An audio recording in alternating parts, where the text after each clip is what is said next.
Hello everybody, and welcome to another week of the Pull List.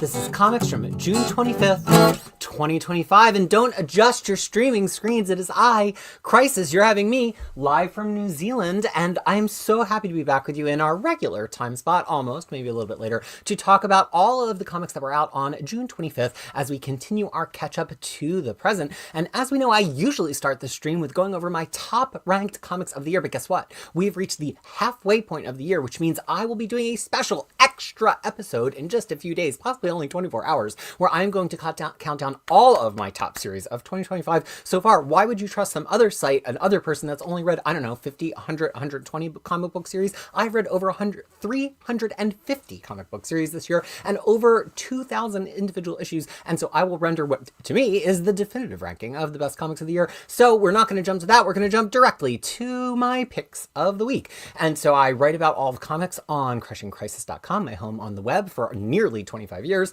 and these are the comics I picked, and also wound up after I did my reading. Let's begin. So for DC, when I went through, everything's just a hair behind. There we go. For DC, when I went through my picks of the week, I thought perhaps that Mr. Terrific Year One would be the comic book that I would be in love with this week. And there were a lot of strong books at DC this week, including the new History of the DC Universe, something else I considered for my pick. But Mr. Terrific Year One, issue number 2, was my favorite DC book of the week. My top Marvel pick of the week going into this week was Spider-Man Wolverine number 2, possibly because some of you in the comments have been hyping it to me for a few weeks, and also because I just really liked the first issue. However, there was a clear knockout winner at Marvel this week, and for me, that was Star Wars Legacy of Vader number 5. This comic was highly unusual. I cannot wait to talk about it.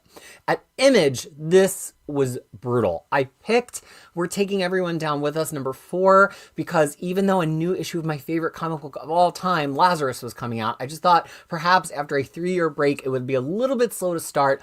Honestly, I don't even know that I could say which one was my pick. We're going to get to them today, but I mean, I was just so ecstatic that Lazarus was back, but We're Taking Everyone Down With Us number 4 was such a good issue. I guess I will give a slight edge to Lazarus Fallen. And then finally in Indie, another neck and neck. I enjoyed the first issue of Pell Knight so much. I put my faith in number 2. It was outstanding, but Out of Alcatraz just continues to keep up the quality every issue. In this issue, 4 out of 5, and I'm just another truly, truly outstanding, memorable, best of comics kind of comic. So that's a little preview of the things we're going to be talking about today. And now let's look at the comments. I think I'm going to put my glasses on and have my face reveal. Not to you. You've seen it for a couple of minutes now, but to me, because I can't really see without my glasses on. And I think the hair and makeup team may have done a fine job today. Okay. I'm like choking on my own spit. I'm so excited to see you all. All right. Let's say some hellos.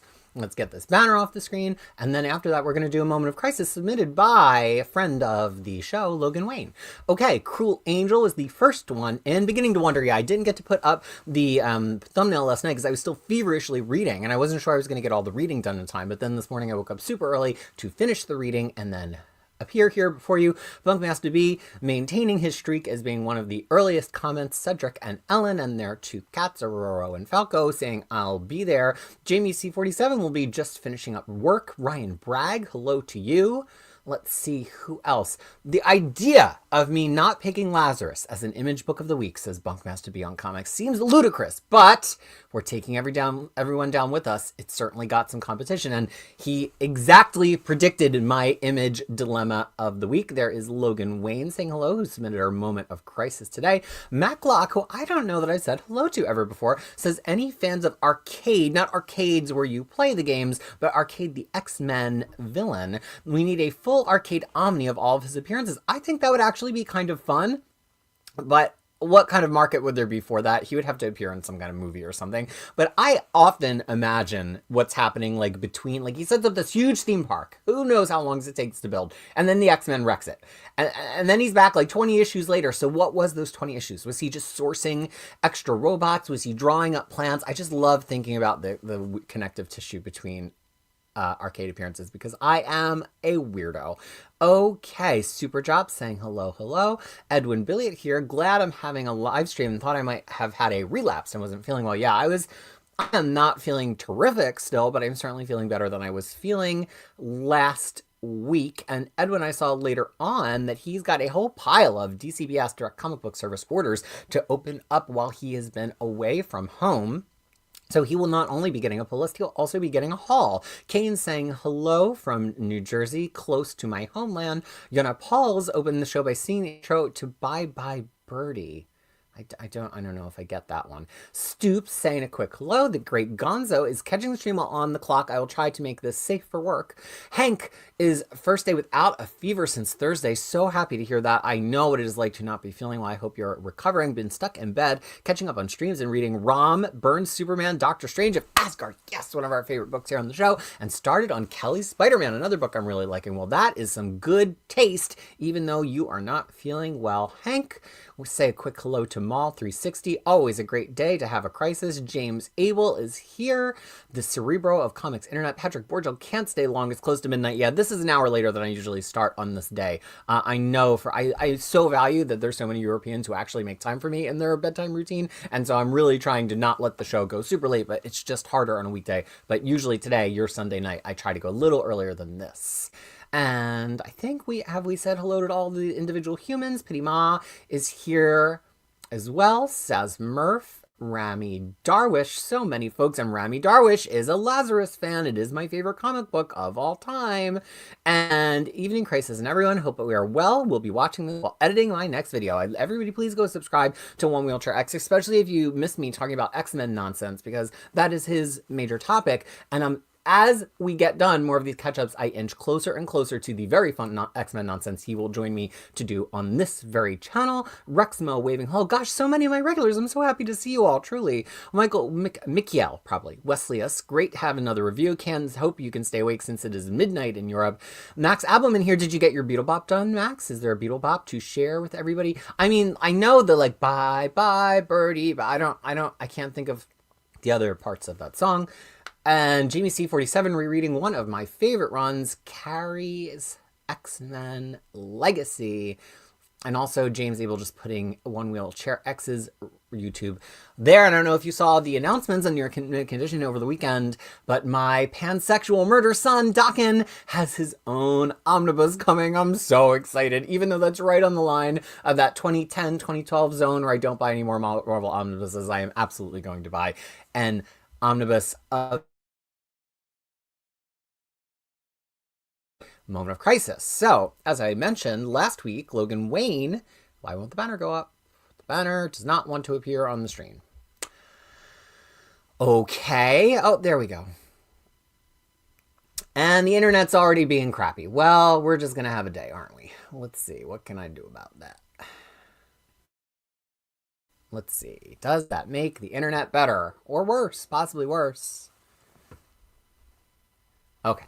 Well, oh, there we go. We got a little extra bar of coverage there. So, we're going to talk today about the topic of remixes. And I swear I'm going to bring it around to comics, but I got to start somewhere other than comics. So, to me, when I hear the word remix, I think back to the radio of the 80s and 90s and the idea of radio edits and radio remixes of songs. A lot of times, a song on an album, now everybody's songs in their albums are quite short because they want all the Spotify replays to happen. And so the shorter the song, the more replays they get. At the time, you might have a really great pop song that was 5 or 6 minutes on the album, and for radio you would still want it to kind of fit neatly in that 3-minute and 45-second zone, and so there were radio edits. But then sometimes there was a pretty good song on an album and they wanted to make it more appealing for the radio, and so they would tart it up with a little bit of extra drums or extra vocals or extra harmonies, and so then we would also get a radio remix of a song. And so I never really thought too hard about remixes or even remastering in other forms of media until I think what a lot of us who were alive in the 80s and 90s and before, but certainly not after, were first introduced to the idea of it on other media with the special editions of the original trilogy of Star Wars, where George Lucas went back and he remastered the original movies with the additional technology of the day. And I think also in music, we were starting to get things on CD for the first time, like Beatles albums, like Supreme's albums, and sometimes for the second time, David Bowie albums that had been remastered from the original tapes. And so I think that's where the idea of remixing and remastering kind of entered my lexicon. But I don't think that comics really had too much of that idea of remixing and remastering. I mean, we were starting to see, Marvel Masterworks that were being, certainly had some mastering done from the original files and DC archives, but I think at that time in the 90s into the 2000s, any idea that we had about like remixes or remasters or in comics really had more to do with like archival editions and retouching things so that it could look very nice in a printed format. But very recently, it seems like that we've had a lot of different concepts of what remixing and remastering look like in comics. I think one of the famous examples is Bone, which was originally a black and white comic being colorized for a collected edition. And of course, right now we have The Walking Dead, probably the most famous black and white comic of the last 25 years, which is being colorized twice a month in a special, not yet collected floppy and digital only edition. But there's a lot of other remixing and remastering going on, and it goes beyond just updating the original materials, because something else that we all really became familiar with, especially in the 90s, was the idea in music of sampling, right? That people were taking beats, hooks, vocals from the past and reusing them. And that was not just new to the 80s and 90s. It was something that had already happened previously. People quoted other musical phrases. Disco had some samples in it as tape became more and more flexible in the 70s.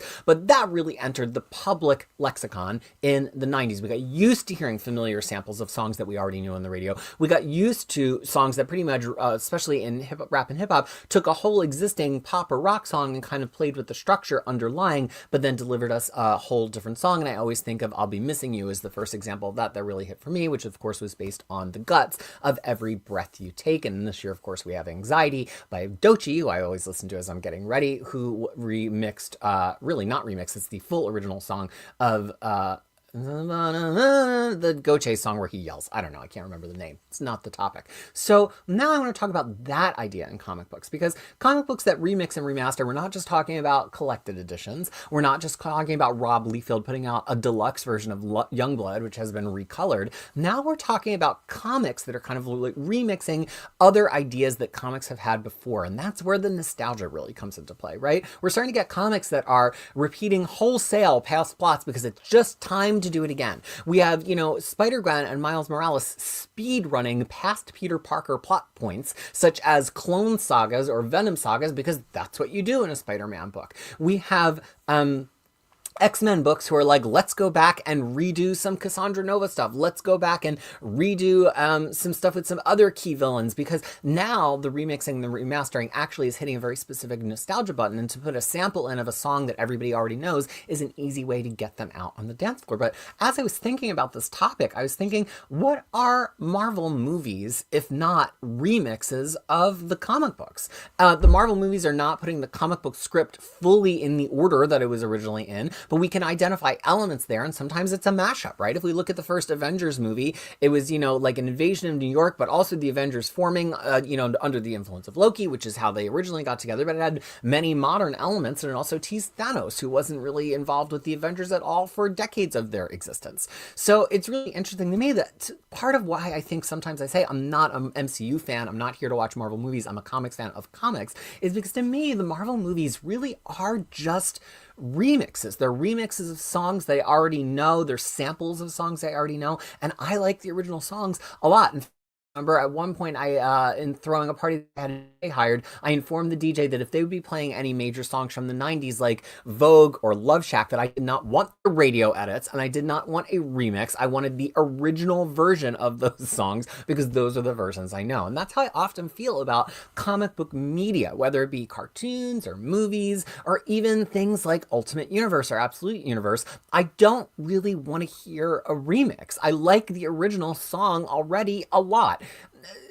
Sometimes when you hear a remix after you're used to the original album cut, even if it does make it a little bit more fancy and tarted up for radio, it sounds foreign to you. And that's how I often feel when I'm coming to something that is regurgitating familiar themes from an existing comic book. And so now when people are like, oh, are you excited for the XYZ new comic book movie? I'm like, no, I'm excited to reread those comic books. They're the album cut for me. But something that's so interesting to me about this current version of the Absolute Universe and the the Ultimate Universe is that some people are not just doing a remix. Kelly Thompson, and we'll talk about this in just a couple of minutes in Absolute Wonder Woman this week, that did not feel like a remix to me. That feels like something totally new that just has Wonder Woman. It feels less like an act who is sampling old music and more like an act who like took some existing singer that we know from some other context or some other band and is backing them in a totally different way in some kind of super group. And to me, that's the thing that is the most interesting in comics. I don't want to rehash. I don't want to do the plots over again. We've got the old comics for those plots, and I know it gets people into the stores, and I know people get excited if we think we're going to do another Ben Reilly thing, or another Azrael thing, or another Bane thing, or another Cassandra Nova thing, or another Apocalypse thing, but I just want to keep moving forward, and instead of remixing the old elements, I want to see an old element in a new light. So when I look across the comic book industry today, I do think that there are a lot of brand new ideas. And if it's reflected, I think, in a lot of the books that are in the top of my personal ranking. I don't want to see warmed over stuff that we've had again. So often when it's easy to explain something with a mix of past references and you only have to mention two things, it's like Walking Dead, but with plants, which is a book that we'll talk about today. It's so familiar. We already know those elements, and you've got to bring something new or different to that to really make it compelling and memorable. And I think in this case of the book we'll talk about today, In Bloom, it did very much. Because if you don't make it compelling and memorable, and the only thing we take away after we're done hearing your remix is that we remember the original song quite fondly, then you did not make an impact, right? So for a book like Lazarus, which is my favorite comic book, and I don't say that just as an exaggeration, I mean, of the past 15 years, it is certainly my favorite. And then comparing it to runs that I loved from the decades prior to that, nothing quite holds up in the same way to me. And that's because Lazarus, I cannot explain it just with a mix of other references. I cannot just say it's a remix of this, it's a sample of this. It's an entirely very thoughtful, new and different idea spawned out of the current world, as Greg Rucka got into in his endnote in the issue that we will be talking about today. So for me personally, I do like a remix. I have plenty of remixes in my collection. I think it's fun to shake your booty to them, but ultimately they are built on the bones of the original song, and there's a reason we like the original song so much. It's pretty rare, but it does happen when a sample takes something totally unremarkable or boring from an original song and makes it so cool in the new song that now you know it mostly in the new song. And that is a pretty big roll of the dice to say that my sample of this old thing is going to become so iconic in its own right that you will now think of this as the primary reference for that thing.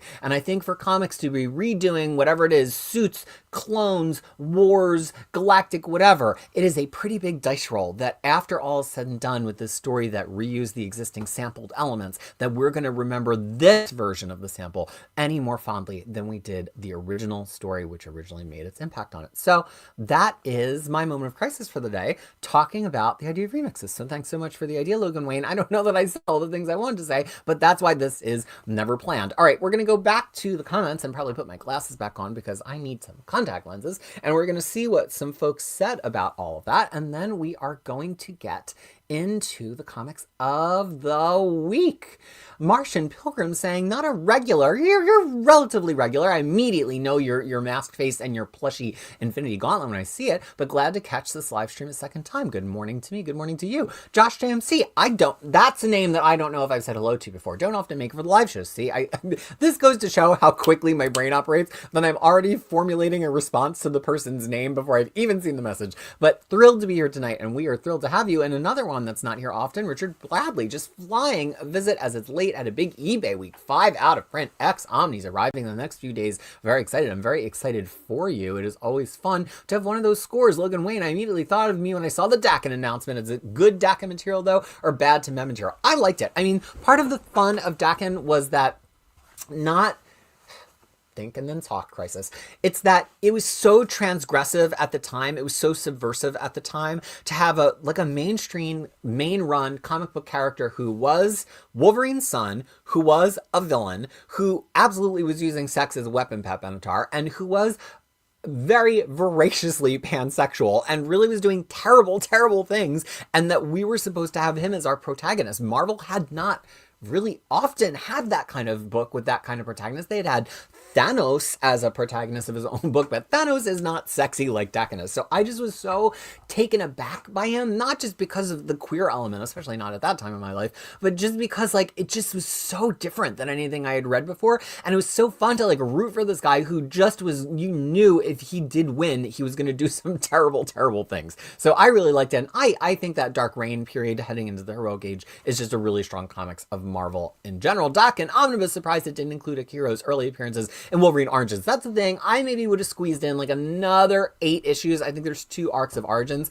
that belong in there. I choose to have faith that the reason they didn't do that is because in Origins, Omnibus is going to be coming very soon. And so they didn't want to double dip in so small of a time frame. Cruel Angel saying, I loved going after 12-inch mixes of the songs I liked, which refers, of course, to the size of the vinyl record they were on. Yeah, I do. I mean, I do have certain remixes that I really, really love, especially of certain Madonna songs where I'm like, I do like that remix. I remember Paula Abdul put out a whole remix album called Shut Up and Dance, and Madonna had a whole remix album called You Can Dance that had Spotlight on it, and that was the only place I think that song was, but then it had remixes of all the songs from her past few albums.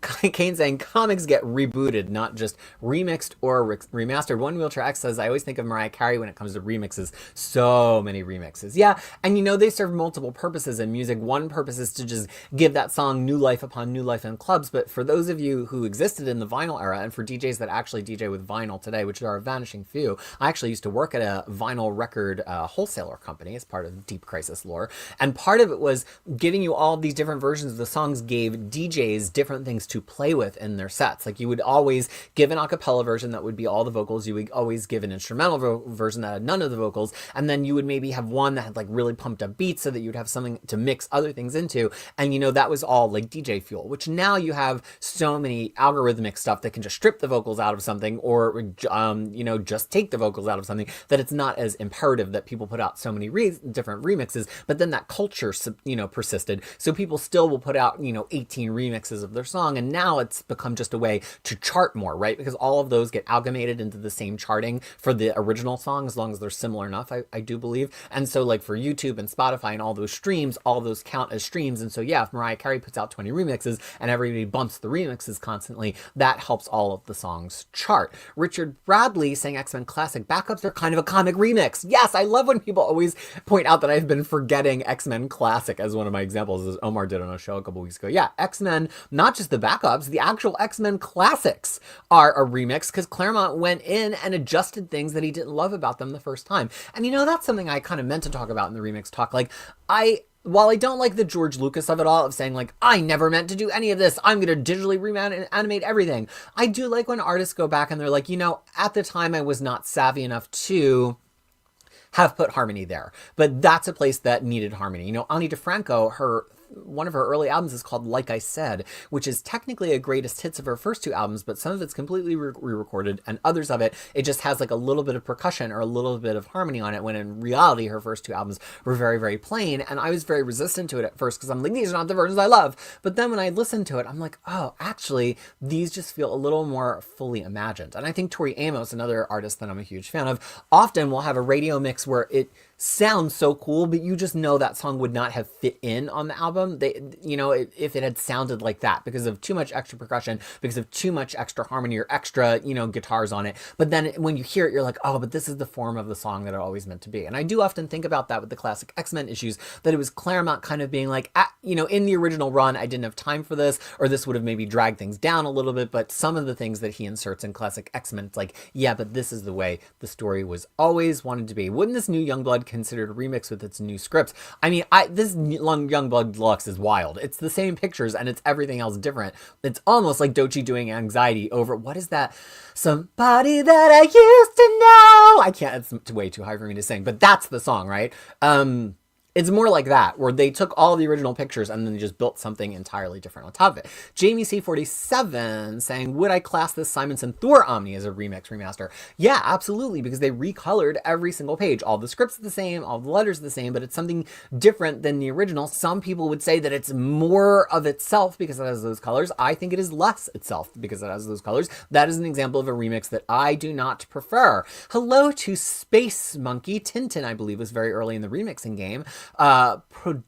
Producidae for magazines early on in produced. I'm like, maybe it's French. For magazines early on and later Herge redrew. I did not know that. A lot of the early stories to fit the album form instead. I had no idea. One Wheel Track saying, yeah, X-Men and the Extinction plot that has been like 3 to 4 times in the last 20 years. Yeah, every time there's like, there might be a cure or there might be a virus. The whole cure virus dichotomy, I'm like, we just did that to death in the 90s. And here's the thing, in comic books, sometimes there is the chance that the original plot just was not done with the level of focus that you could do it now in the modern era. And I think DC is actually marginally better at Marvel than that, where DC will take elements that they did even in the Silver or Golden Age, but some author will be like, no, let's do like a version of that that's fully realized. I think DC's actually better at that, but that's DC's culture is much more of legacy reuse than Marvel, and so that I think that's why things like that tend to work out better at DC. Logan Wayne saying, especially with the birth of hip hop, the first 2 generations of rap especially owe a lot, both musically and monetarily, to James Brown. Superjob saying early Zenoscope has April Fool's issues that remix the stories from earlier issues for comedic effect. I use quotes there because they're not very funny. I love that. I love Superjob's Zenoscope journey and any small part of it I may have had. Soon, Superjob will probably have been the person who has read the most Zenoscope on the planet, and I fully support that journey. Edwin Billiot saying, I like older songs updated with modern beats and rhythms, but comics then do old plots to death, much like movies and TVs. Shows. Logan Wayne saying, remember when you'd hear the album version of a song after only being familiar with the radio edit? Occasionally it would blow your mind how different or sweary it was. One I had that recently with you is, it's Everything But the Girl. And I miss you like the deserts miss the rain. I had never heard the album version of that, and I was listening and I'm like, is this a different song? And then I went and listened to the radio edit, and it just has so many more elements. Another one, but this is actually a re-record, is, I'm sure we all know the song Walking on Sunshine by Katrina and the Waves. That was on their original album, and if you go back and listen to the album version, not any version you'll find on YouTube, but go on Spotify and listen to the first Katrina and the Waves album, it's a completely different, it's the same song, it's the same structure, but it's this and that, that just like, I don't know if it's like a difference in the snare hits. I haven't like sat down and analyzed it, but it's so similar, but it's like, this is not that song. And so they clearly did a re-record of that. Okay. Richard Fearing saying hello. Rexmo saying 8 X-Men 97, a good example of a remix. Yeah, okay, that's a great example. I think the way that they handled the Genosha E for Extinction plot is so much better than the Grant Morrison version. But again, it's because they don't have to serve all of the same thematic things that Grant Morrison was serving in their run. They could kind of just take it out and make this perfected, polished version of it. So that's an example of like, yeah, the album cut was good, but if we could just take that and polish it up to perfection on its own to release as a single, could we? And I think that was a fantastic remix. Jean Chickenbee saying Absolute Wonder Woman is more like a Jefferson Starship to Jefferson Airplane. That's not usually something that anyone says positively, so I take it maybe you're not liking Absolute Wonder Woman, although I do think it is like comparing a starship to an airplane, but usually when people make that comparison, it is not favorable to the starship side of things. Rexmo saying, I prefer a transmedial approach where different stories that take place in the same universe are told in different media. Yeah, I mean, that's pretty rare. How many people do transmedia other than Star Wars, right? Like, how many people are like, we're telling this same story across all media and all counts? Doctor Who sort of does that, right? All Doctor Who is kind of like theoretically canon Doctor Who, but there's not a whole lot of franchises that do transmedia. Wow, you all, Logan Wayne, you killed with this because people are just, there's an avalanche of comments. That's what I always say. If you sample a song, then that sample makes us wish we were listening to the original, then you as an artist have failed. Nailed it. Cool Angel saying it's just like remaking older movies. It's more targeted to younger, newer viewers that don't have previous experience with it. Yeah, and I think movies now, like this very cynical approach to just like, we're rebooting, we're remaking, and it's like, it's just the original, but like louder and dumber. Like it's very often, I can't think of one, like a movie that's just like a straight up, we're going to redo this, but modern, that was better. The only one that occurs to me, and this is a weird example because Shakespeare is so adaptable. I love the 1990s Much Ado About Nothing with Kenneth Branagh and, what's her name that wrote the script, who's Academy Award winner. I can't think of her name, but you all know what I'm talking about. But then Joss Whedon, scandal noted, did that amazing Much Ado About Nothing pretty much right after Avengers with like all of these people from Avengers and from Dollhouse and stuff, and that Much Ado About Nothing is one of my favorites. I can watch the two of them back to back. I don't even love Shakespeare that much, but they're just so different, but they're just both so beautifully made, and there are very different versions. Okay, that's not what your question was. Okay, Tom's Diner, a great example of a song where the remix became more famous than the a cappella Suzanne Vega original. Great, great deep cut.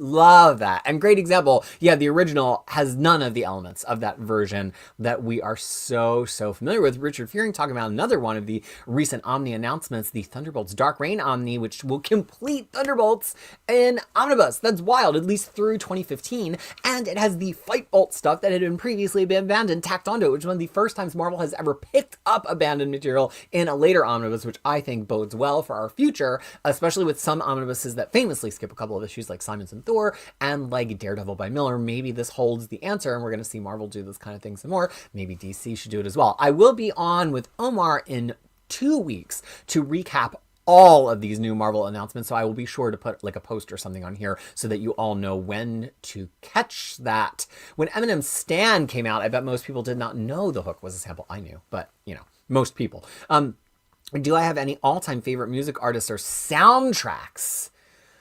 Ooh, I mean, I do. Speaking of remixes and remakes, I really like the soundtrack to I Am Sam that has all modern artists doing Beatles songs. Some of them are very favorite Beatles songs of mine. I think my favorite soundtrack of all time is Hedwig and the Angry Inch from the movie version.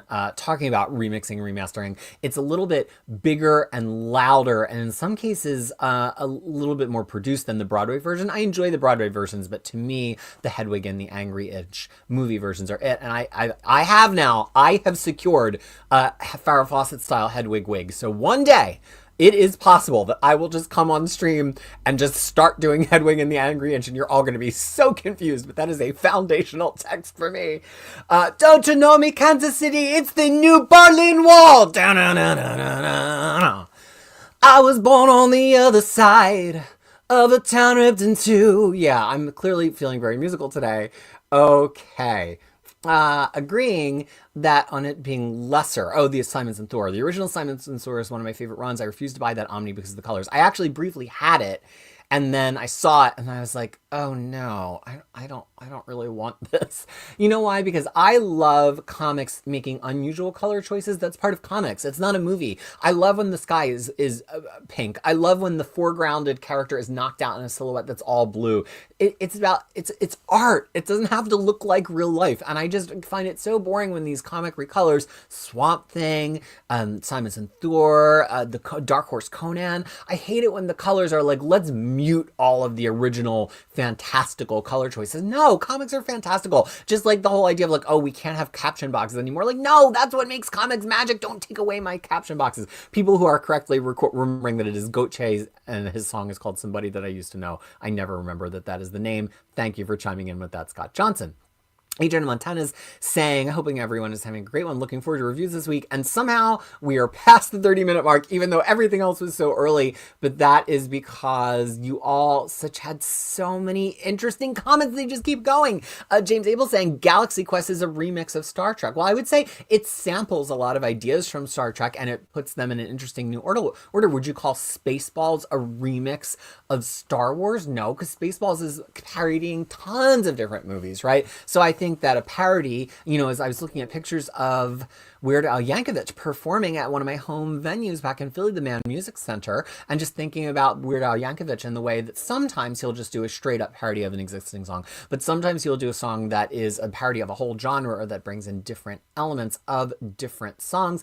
Jean-Remy Argueta popping in to say hello and wishing everybody a nice stream. And from there, I think we are going to jump into the comics. I'm very carefully treading that comics versus comments line to see if I can make it through a whole show without saying it wrong, but I haven't. So yeah, as I very, very quickly said in the opening, we didn't do a top series today because we're halfway through the year, which means I can now definitively, it's something I've always wanted to do the entire time I've been reading monthly comics, going all the way back to 2010, and I finally can do it. I'm so excited, which is that I can give you a definitive countdown. Now, I have done a countdown at the end of the year before of my top comics. I did my top 125 comics in 2019. That is the only year that I have ever done all of the comics that I read in the year as one big countdown. So I'm really, really excited to get a chance to do that. Okay, I got my credits open. I've got my pages open. I think we are ready to go.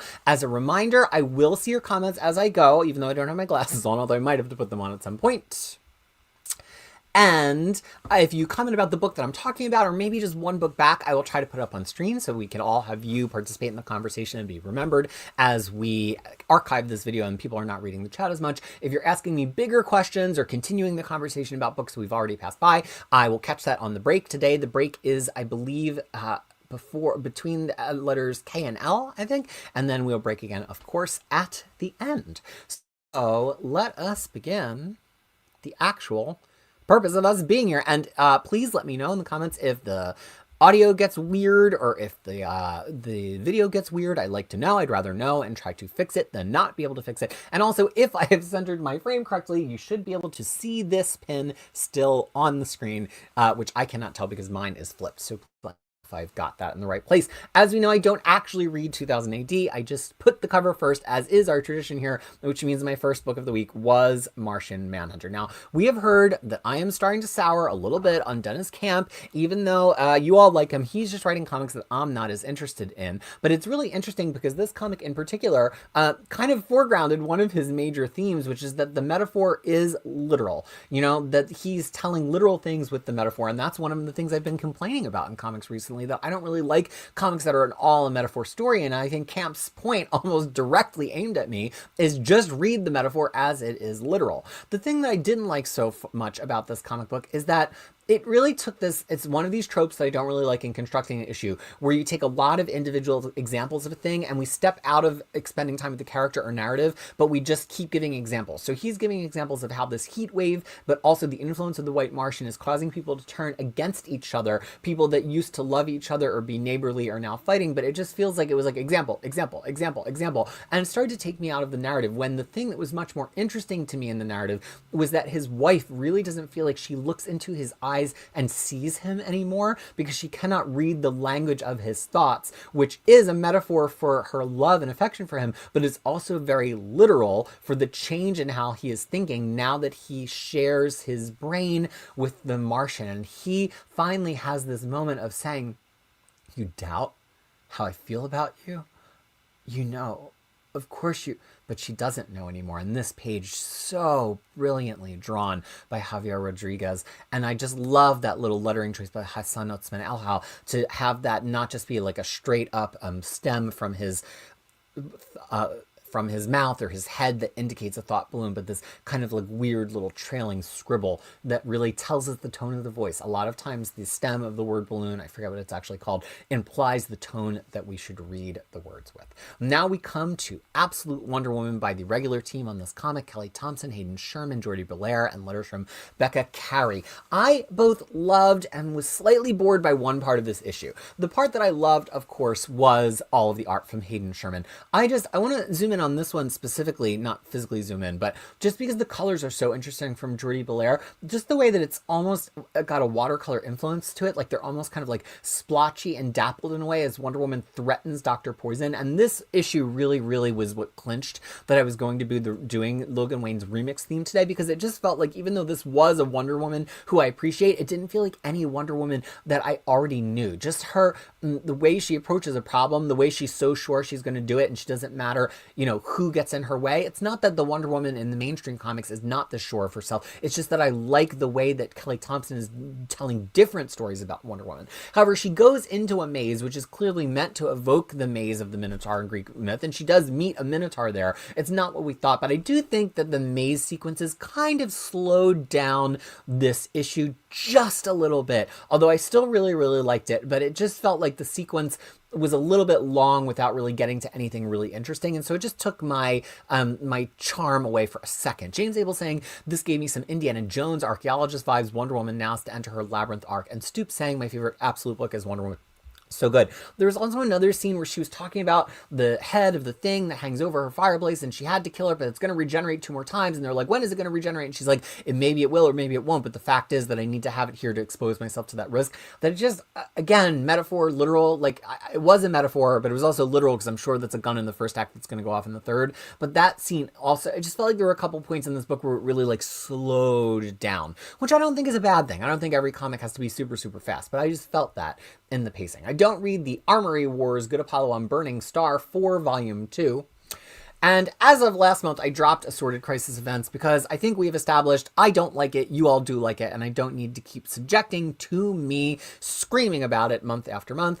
I did, however, read Marvel's digital comics this week, and there were a few. So this is the Astonishing Avengers. This is written by Steve Orlando, and this brought this wrestling arc to a kind of abrupt halt. Art by Francesco Arcidiacono, colors from Carlos Lopez, letters from Travis Lanham. I kind of thought we were setting up for like more of a behind-the-scenes investigation once the Avengers women got teleported away from the wrestling league, and we're going to be kind of behind the scenes. But no, they pretty much just throw down with actually Arcade's sister, I believe, here. And it just feels like Steve Orlando kind of rushed through this. Like, I kept thinking with this arc that there would be some point that really it delivered on the promise of the fun of it. But I guess the promise of the fun of it was just for wrestling fans to see all these wrestling, costumes and concepts on the Avengers. But for me, it just never reached a point where the story really delivered on anything. And to just basically have this fight where the Arcade sister is like, I'm super powerful. And they're like, no, you're not. And they shut her down. It just feels like we wasted 4 issues, like not really going anywhere or revealing anything particularly interesting. Now we come to Astonishing X-Men. And I know that I said last week when I talked about this second chapter of the Cuckoo Song, this is chapter number 26, written by Alex Packnadal, art by Philip Sevi, and colors from Michael Bartolo with letters from Clayton Cowles. I said, there's only so many times that you can take me to an island where things seem okay, but they're not really okay, and you're kind of doing like a Wicker Man or a Midsummer thing, and there's only so many times you can do that plot for me.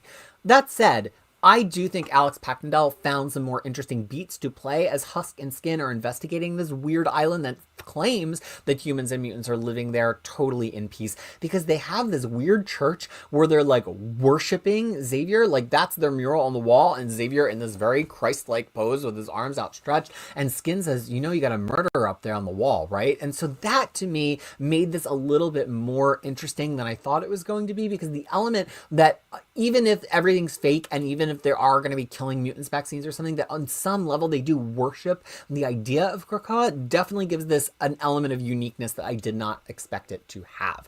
We had 2 issues of Avengers Academy release on this week. I don't know why. They take skip weeks sometimes. Why would you want to do a double week other times? It doesn't make a lot of sense. But this was the first one, issue number 47. This is, of course, written as always by Anthony Oliveira, but this one has art from Charles Stewart III with colors from Ruth Redmond and letters from Joe Caramagna. This did some really, really fun stuff with Vertical Scroll. We have these kind of like architectural slices of the house as they go to Bloodline's house so that she can visit her mother and maybe finally confess to her mother that she likes girls. I think her mom seems pretty cool and it's not going to be a big deal. And so she brings with her Moon Girl and also Captain America of the Railways. I didn't love how Oliveira writes Moon Girl here. And I think that this is her and Bloodline never is quite the right combo. Like, she's like, do you have any Legos? Like, I get that she's trying to like play little kid and be more normal, even instead of being like, hey, do you want me to like rewire your electric system? But it just didn't quite ring for me for that character. But there were some really cool uses of the Vertical Scroll here from Charles Stewart, including in this fight. And I loved this one, the view from above of Bloodline running back to her house. And so we were watching it almost like we were turning her on like a scroll in front of us. So we were, as you scrolled down, it was almost like it gave the impression of the page being round and turning truly like a toilet paper roll. I often say this is like the infinite toilet paper approach to comics. I haven't seen anybody do this, I don't think, in any of the Infinite comics so far. This is really, really cool and smart. So then we come to the next issue, which was issue number 48. And this one really, really surprised me. This is one of the regular artists on the series, Bailey Rosalind, on it with color artist KJ Diaz, because this is, nobody in comics right now is doing the kind of turning superhero into romantic era literature better than Anthony Oliveira. And this is taking a character who I love, which is Emplet, who is the original villain of Generation X back in 1994. We all know now that he's Monet St. Croix's brother. And Oliveira apparently has just completely remade this character over the course of this run. And so here we continue this remake of the character. We see his powers developing, and we see that it's got a lot of homoerotic tension to it. And then also we see that he's connected to Blade, which I think is being revealed here for the first time. And so we get like this full origin of Emplet, and I was just hooked. I love the way Bailey Rosalind draws him. It was just really, really interesting to me. I think that the series has been very, very rewarding if you're a fan of Generation X, which is funny because there's no Generation X character in the series, but it's clear that Anthony Oliveira is a big, big fan of those characters, and the way that he keeps using Emplet here is pretty pretty cool. This I did not get to read because it's only an Ashcan, but apparently Rob Liefeld's Bad Rock is coming back with an all-new series instead of just a remixed or retread series. And of course, I'm here for all things Rob Liefeld, to my constant shame. Okay, before I start the clock, I need to just justify my behavior here for a second.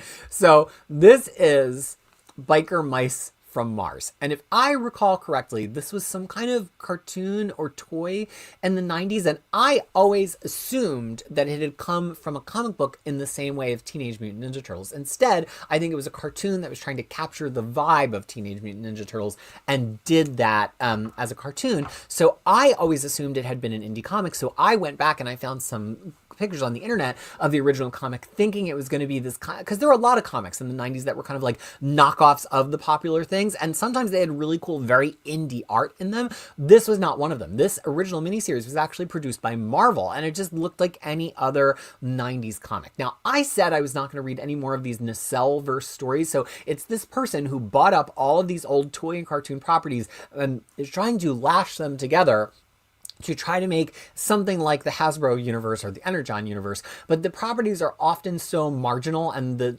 characters really just existed to be a cool looking toy that there are not really a lot of craft on these books that make them hang together. Now, this is actually the second series of this, which I didn't realize, so I'll have to catch up on the first one, but I noticed it was written by Melissa Flores, who did some writing for Marvel and also is one of the major writers of Power Rangers right now. So I was like, you know what? Maybe this has the juice. Maybe this is going to be a more interesting Nacelle-verse. Well, it caught me right away because I need to shout out this artist, Daniel Gett, and also the colorist, Alessandro Santoro, two names that I don't think I've ever said in this show before. They perfectly capture what in my mind I imagine this comic was going to look like in the 90s had it really been an indie comic. The mice are so interesting and textured. It just... something about it immediately took me back. It reminded me a little bit of Beth Edlund's art on The Tick, but also there was some really cool texture here, but also the story is really interesting, that basically on Mars, it's the mice versus the fish people, and the fish people kind of want to exterminate the mice, and to do that, they're figuring out how to trigger the active volcanoes on Mars.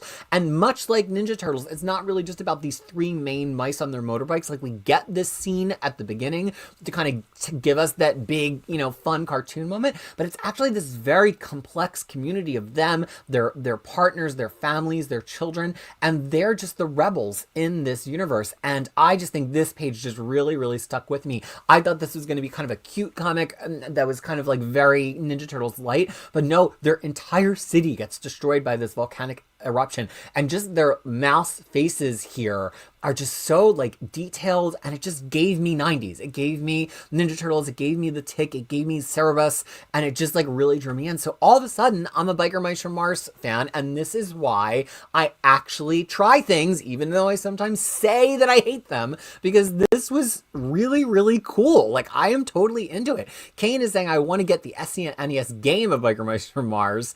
Logan Wayne saying, oh my days, Biker Mice from Mars. I used to love that cartoon, one of many anthropomorphic cartoons from the 90s. Well, I did take a peek. I bought the first issue of the first series of this that came out last year, also by Flores. The art is not this cool, so I think it's a little bit more standard, and here they're kind of pushing it to be something a little bit more interesting. But for the second issue, I will go back and reread that series from prior year. Maybe I'll even go back and reread the Marvel series if I can find it somewhere.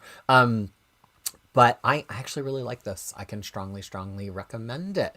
But yeah, it's so weird, Jamie, but that's what it is. This book, I was like, wow, this must be really faithful to this version of this from the 90s that I've never read but always imagined existed. It was a Mandela effect. And then I went back and looked and I was like, oh, this is just like a crappy Marvel doing a cartoon tie-in. And yet, this book captured that exact energy. Hank saying, is Biker Mice from Mars available on DVD or Blu-ray? I really want to revisit it, see if the nostalgia holds up. I am not sure if it exists on Blu-ray. So, okay, now we move on to Spawn Universe Black Ritual, the Book of Nyx. Now, I really liked the first two issues of this, written by the editor of Todd McFarlane Productions, Thomas Healy, and art by Nat Jones, who basically demanded that they wanted to come back and do this character, and letters from And World Design. The thing, I didn't dislike this, but to me, this was indicative of the pacing problem that a lot of Spawn Universe books have, and it was no mistake to me that the Spawn Universe editor was writing it, which is that there was a mystical character who had interesting information to impart, and so the whole issue becomes about that information dump from that character. Spawn books will just grind to a halt to exposit to you. And in a way that it makes it feel like they've forgotten that there's rising or falling action, that there's anything that needs to happen in an individual issue of a comic book. In a way that's interesting. You could call it writing for trade, or you could call it just having faith in the reader. But I just think that comics benefit from having a little bit of rising and falling action here. And there was no real rise and there was no real fall. And it just felt like a lot of faces that Nat Jones was trapped drawing. Unfortunately, because Nat Jones is a really, really cool artist. Love this page of this beggar and beckoning her into a dark alleyway. But for a series that's only 5 issues, to spend this whole middle issue on an explainer of things that didn't really even feel like they needed to be explained, I'm now losing faith that this is going to get us somewhere really interesting with Nyx, who's currently the Queen of Hell. So I was just like a little skeptical of this after 2 issues of it being really strong. I don't read Blade Forger from Mad Cave. I didn't really like the first issue. All right, I have a bone to pick with Keen Spot here. The covers of this comic, the Chamberlains, are so cool. And now that I have discovered that Keen Spot actually does sell digital comics on their website, I thought, hey, I'm going to actually buy the first issue and this issue as well, but I'll buy them one at a time, even though they're like $11 in New Zealand money, to see how they were. Now, when I bought those Keen Spot comics for the show last week, I got an email from them right away that sent me the PDF that I bought. And so I bought this on Saturday night at 7:25 p.m. It has now been over 36 hours and they still have not sent me the PDF. Keen Spot, I'm out here, Keen Spot, trying to make you look good, trying to get people interested in your comic books, trying to talk about your books that nobody else on the internet is talking about. And was your PDF sending email robot on vacation this weekend? So anyway, I don't get to talk about Chamberlains #2, which has such a cool cover, which I was really interested to talk about because they won't send me the thing that I paid 11 New Zealand dollars for. I'm a little bit bitter. Okay, let's continue. I don't read Crush Depth because I decided I didn't think that it was going anywhere interesting, although the art was amazing. I dropped Dark Honor after just 1 issue. It had very, we wanted to sell this as a TV pilot but couldn't get picked up vibes, which is only emphasized by the fact that half the team are TV producers. Dropped Dark Pyramid because after seeing what Paul Tobin did on his recent other Mad Cave series, Strings, I decided that this was probably not going to go anywhere interesting, and I really felt that I forget if it was 2nd or 3rd issue, was quite boring. However, I do read Sonic the Hedgehog XDCX Sonic the Hedgehog. This is written by regular Sonic scribe Ian Flynn with art by Adam Bryce Thomas, colors from Matt Herms, and letters, of course, from Becca Carey, our favorite letterer. This is interesting because we've been sticking with the Sonic characters on the Justice League Earth, our main DC Earth, but now we visit the Sonic Earth and the DC characters there. And there are 2 complaints I had about this. It's not a bad comic book. I'm not saying it was bad. I just had 2 minor complaints. One is that I was hoping that when we focused on the lead characters again, that we wouldn't have to take this approach of just doing 2-page vignettes with each character, because for the Sonic characters, I get that they're trying to appeal to the Sonic audience and they want to show them, look, we gave Tails a sequence, we gave Sonic a sequence, we gave everybody a sequence. With the Justice League characters, we have so many other comics to read them in that I just was hoping we wouldn't have to follow that same pattern. And when we did, it's kind of like, it almost feels like the TikTokification of this comic book. Like we can only get story in 2-page increments. So it did wear me down a little bit. I was hoping for something different, but also this page is amazing. I love this hugely muscular Wonder Woman by Adam Bryce Thomas. So cool.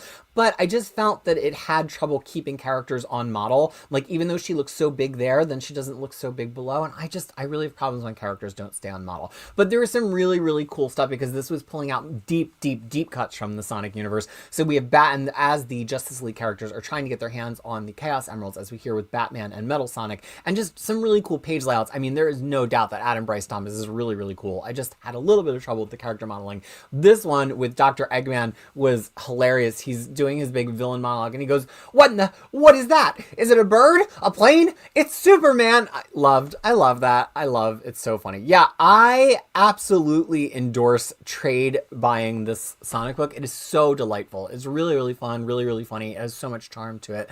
James Abel saying a good issue, but I was missing Team Sonic. Yeah, this was all Justice League. No Sonic, and hello to Johnny, who is here a little bit late, but saying hello. Now we come to Deadpool 15, aka 350, which is the final issue of this Cody Ziegler Deadpool series, and also his 350th issue, and is drawn by Roge Antonio with a lot of backup. So let's begin. So this resolves the fight between Deadpool, his daughter, Princess the Symbiote Dog, and Taskmaster with Death Grip, and it just didn't have anywhere to go. I've really complimented both Ziegler and Roge Antonio in the past for having fights that felt really well choreographed, that I could tell what was happening and why it was happening, and it didn't just feel like a rubber band being stretched again and again back and forth. I did not, unfortunately, have that in this issue. It did just feel like a fight that I couldn't understand. Like, they had to crack the shell around his heart, but it just felt like it was going and going just for the sake of going. That said, I really like Roge Antonio's art. It's very appealing. I like everything about it. The action, the figure work, the way he draws faces, the way he draws masks. I think we've discovered somebody who's really, really great here, and I'm looking forward to seeing the next thing that he is on. I mean, there are just so many great pages. Then we come to the first backup story, which is just a cute little epilogue to have an adventure with Doug, who is the operations manager in Princess the Dog. I don't really think that this was so worthwhile. Like, it wasn't even that funny. I don't know why we needed the page count for it, but I think it was just to give the other regular artists from the series, Andrea DeVito, a chance to also have a story here. This was colored by Guri Effects. The entire issue was lettered by Joe Sabino. Then we come to another backup story, which is Jerry Duggan getting to return to Deadpool in a story that I just didn't really understand of. He fights an assassin who he hired to assassinate himself just to have some fun. It was very unremarkable. And then we got a little slice of Deadpool Samurai from Sanshiro Kasama and Hikaru Yusugi, rather. And and it's still Joe Sabino on letters. And this actually read manga style. You had to start at the end of the issue and read it from right to left. And I really actually like the art a lot, but it just, I mean, it was just like a very kind of basic, silly story that maybe if you had been reading Deadpool Samurai, you would get more from it. So this was a little bit of a sad trombone final issue for me. It felt like even though it was 60 pages, it was just trying to serve so many different masters in terms of like giving us all these different stories, and none of them were particularly satisfying. It felt like we could have seen more of Deadpool's status quo after resolving this death grip thing with his daughter, with Taskmaster, but you know what? Maybe that's what his next series is going to be all about. Okay, I don't read Defenders of the Earth, which is from the world of Flash Gordon, but it is not in the same continuity as the main Flash Gordon series, and that's why I don't like it. Department of Truth. So, Department of Truth, every few arcs will do one of these standalone stories, and this is one of them. And so when they do that, they have a different artist. So this is not by regular artist Martin Simmons. This is by Letizia Cadonici. And it was really interesting. Her artwork was very Something is Killing the Children from Werther Dell'Orta, who also is somebody that James Tynion works with, obviously. And it almost felt like the story was a little bit Something is Killing the Children too, and it made me kind of wonder, is James Tynion actually trying to say that all of his different books connect in some way? Because it also had some elements of World Tree to it too. But just the way the eyes are so wide and lined with dark, very similar to the art in Something is Killing the Children. But the reason these one-off issues exist is because they kind of introduce one-off mythical, fantastical folk legends that have come to life in the United States, which is the kind of thing that the Department of Truth is both tracking, sometimes fabricating, and often combating to set up that this character is going to appear in the next arc. While I did like the very late 90s, 2000s aspect of the characters and them talking about robo-tripping on Robitussin and seeing the Hat Man, and this page was really cool. It just felt the art was so plain, and it didn't really feel like I was going to need this issue. The characters weren't especially interesting. It's about one kid who maybe robo-tripped and maybe got killed by the Hat Man. Like, okay. It just, after where we left at the end of the last issue of Department of Truth, which was such a bombshell, I get that this was supposed to be a little bit of a breather in between acts, but it just didn't feel substantial enough for me to get really interested.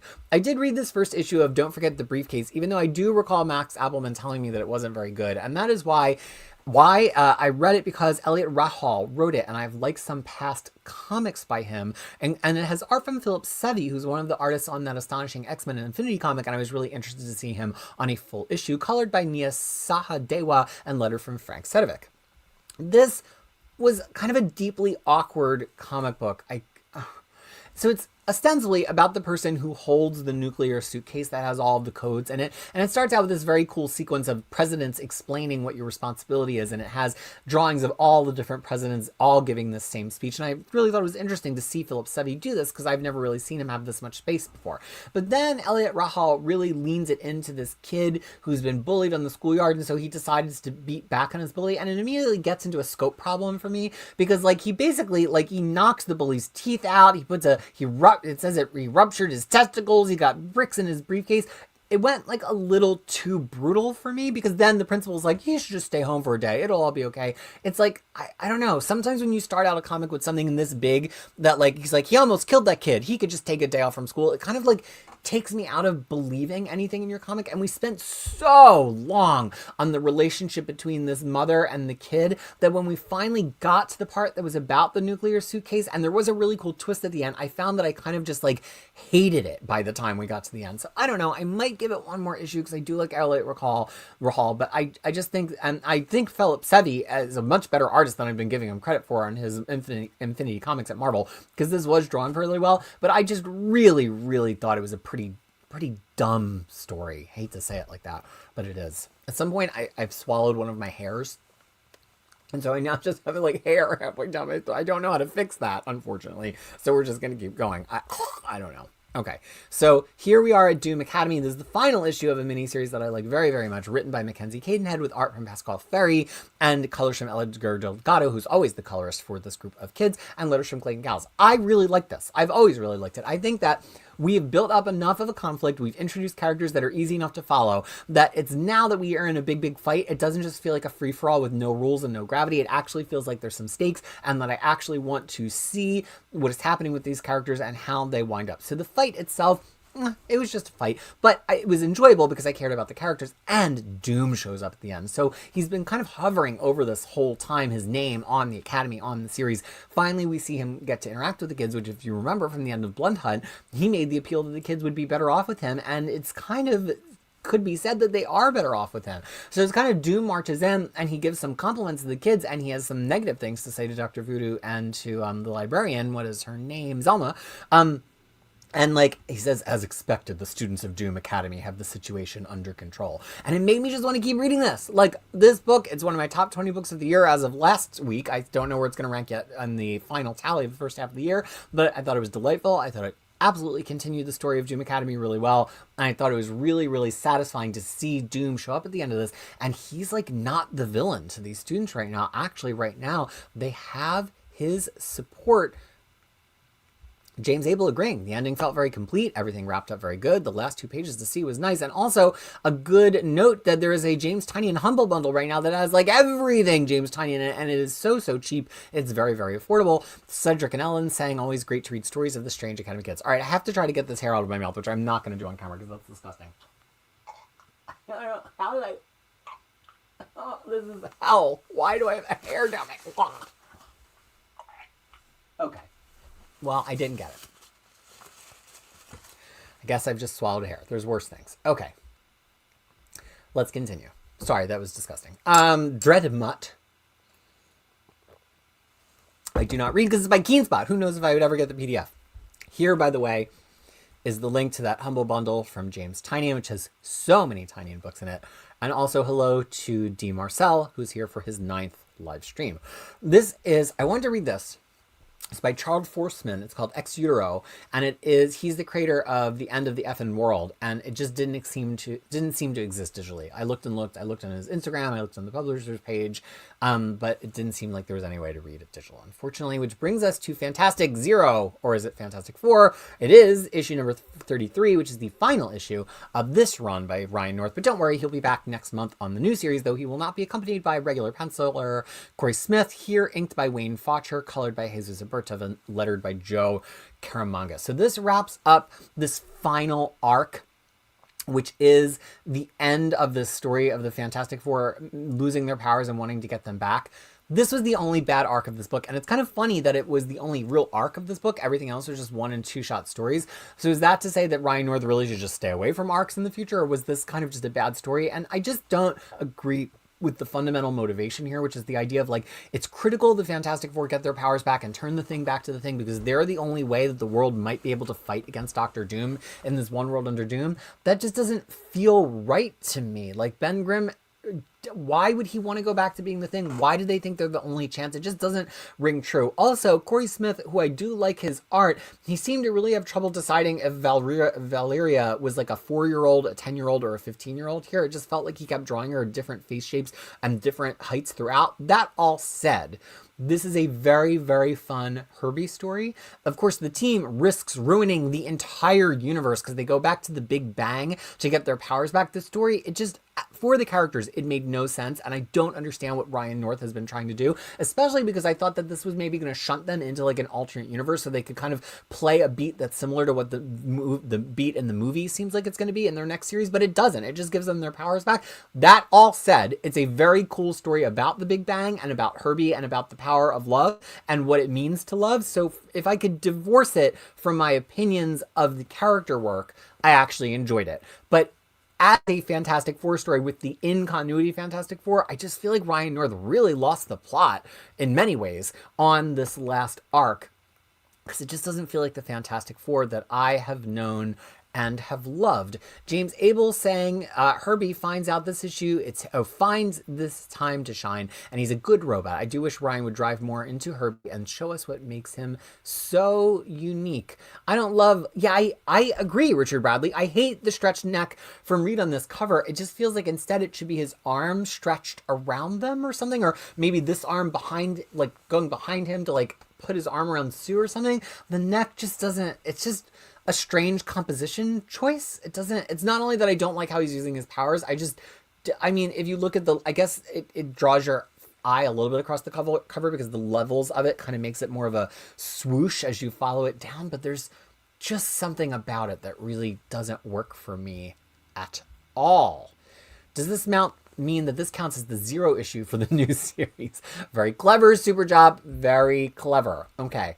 Now we come to Fantastic Four Into the Depths, and I've said every week for the past couple of weeks that this Matt Groom comic, I forget it as soon as it happens. So the team face off against the Mole Man in this comic. Well, there you go. All right, I don't read Feral by Tony Fleets, a very cute but scary cats versus zombies comic.